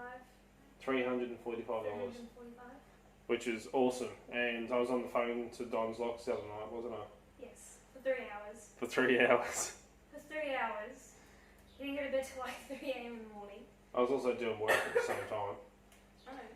But talking to Don's, he's going to donate some Lockwood padlocks into the drawer as well. So he's going to go through his stuff, find some Lockwoods, and they're going to be donated, as well as the picks, the 5th season salt, the 3D printed stuff, the crystal from Blaze, and everything else. It's just, yeah, it has been busy but awesome, isn't it? It has. We didn't expect to get this much, so I'm really proud of what everyone's been doing. And it's still rising. So, yeah, I just thought I'd give you a quick update as well, since Don said to me the other night that he wants to add in some Lockwood padlocks, which is cool. So that is coming in. Also, just so you know, a little heads up. Just got stock, first lot of stock in, so I've finally got some in Australia. Key blanks. So that one of the keys that I've had up on the website, which was out of stock because there's literally no stock of it in Australia, which is this little one here, the C415A master key. That is now available up on the website. It is in stock, as well as the PlayStation controller locks. I've been printing some of them. At the moment, I've been busy printing ear protectors for the face masks at work and stuff like that. You know, been wearing masks all the time, frontline workers. Our ears end up getting rubbed raw from masks. So I've been making the ear protectors and taking them into work, giving them to people. So anyway, I just thought I'd give you a quick update, everything that's going on.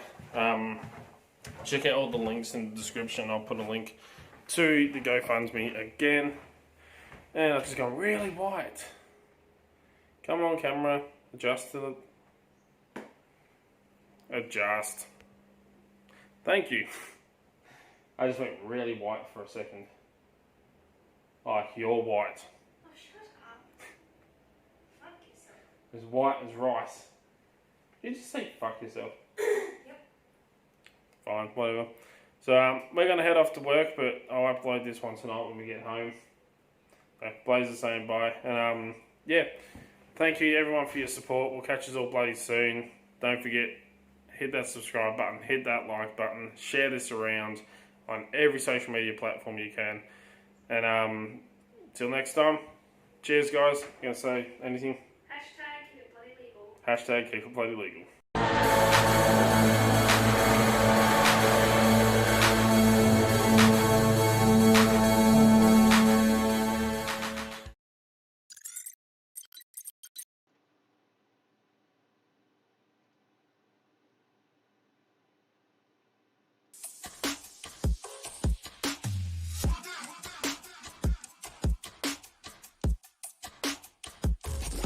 Let's go now.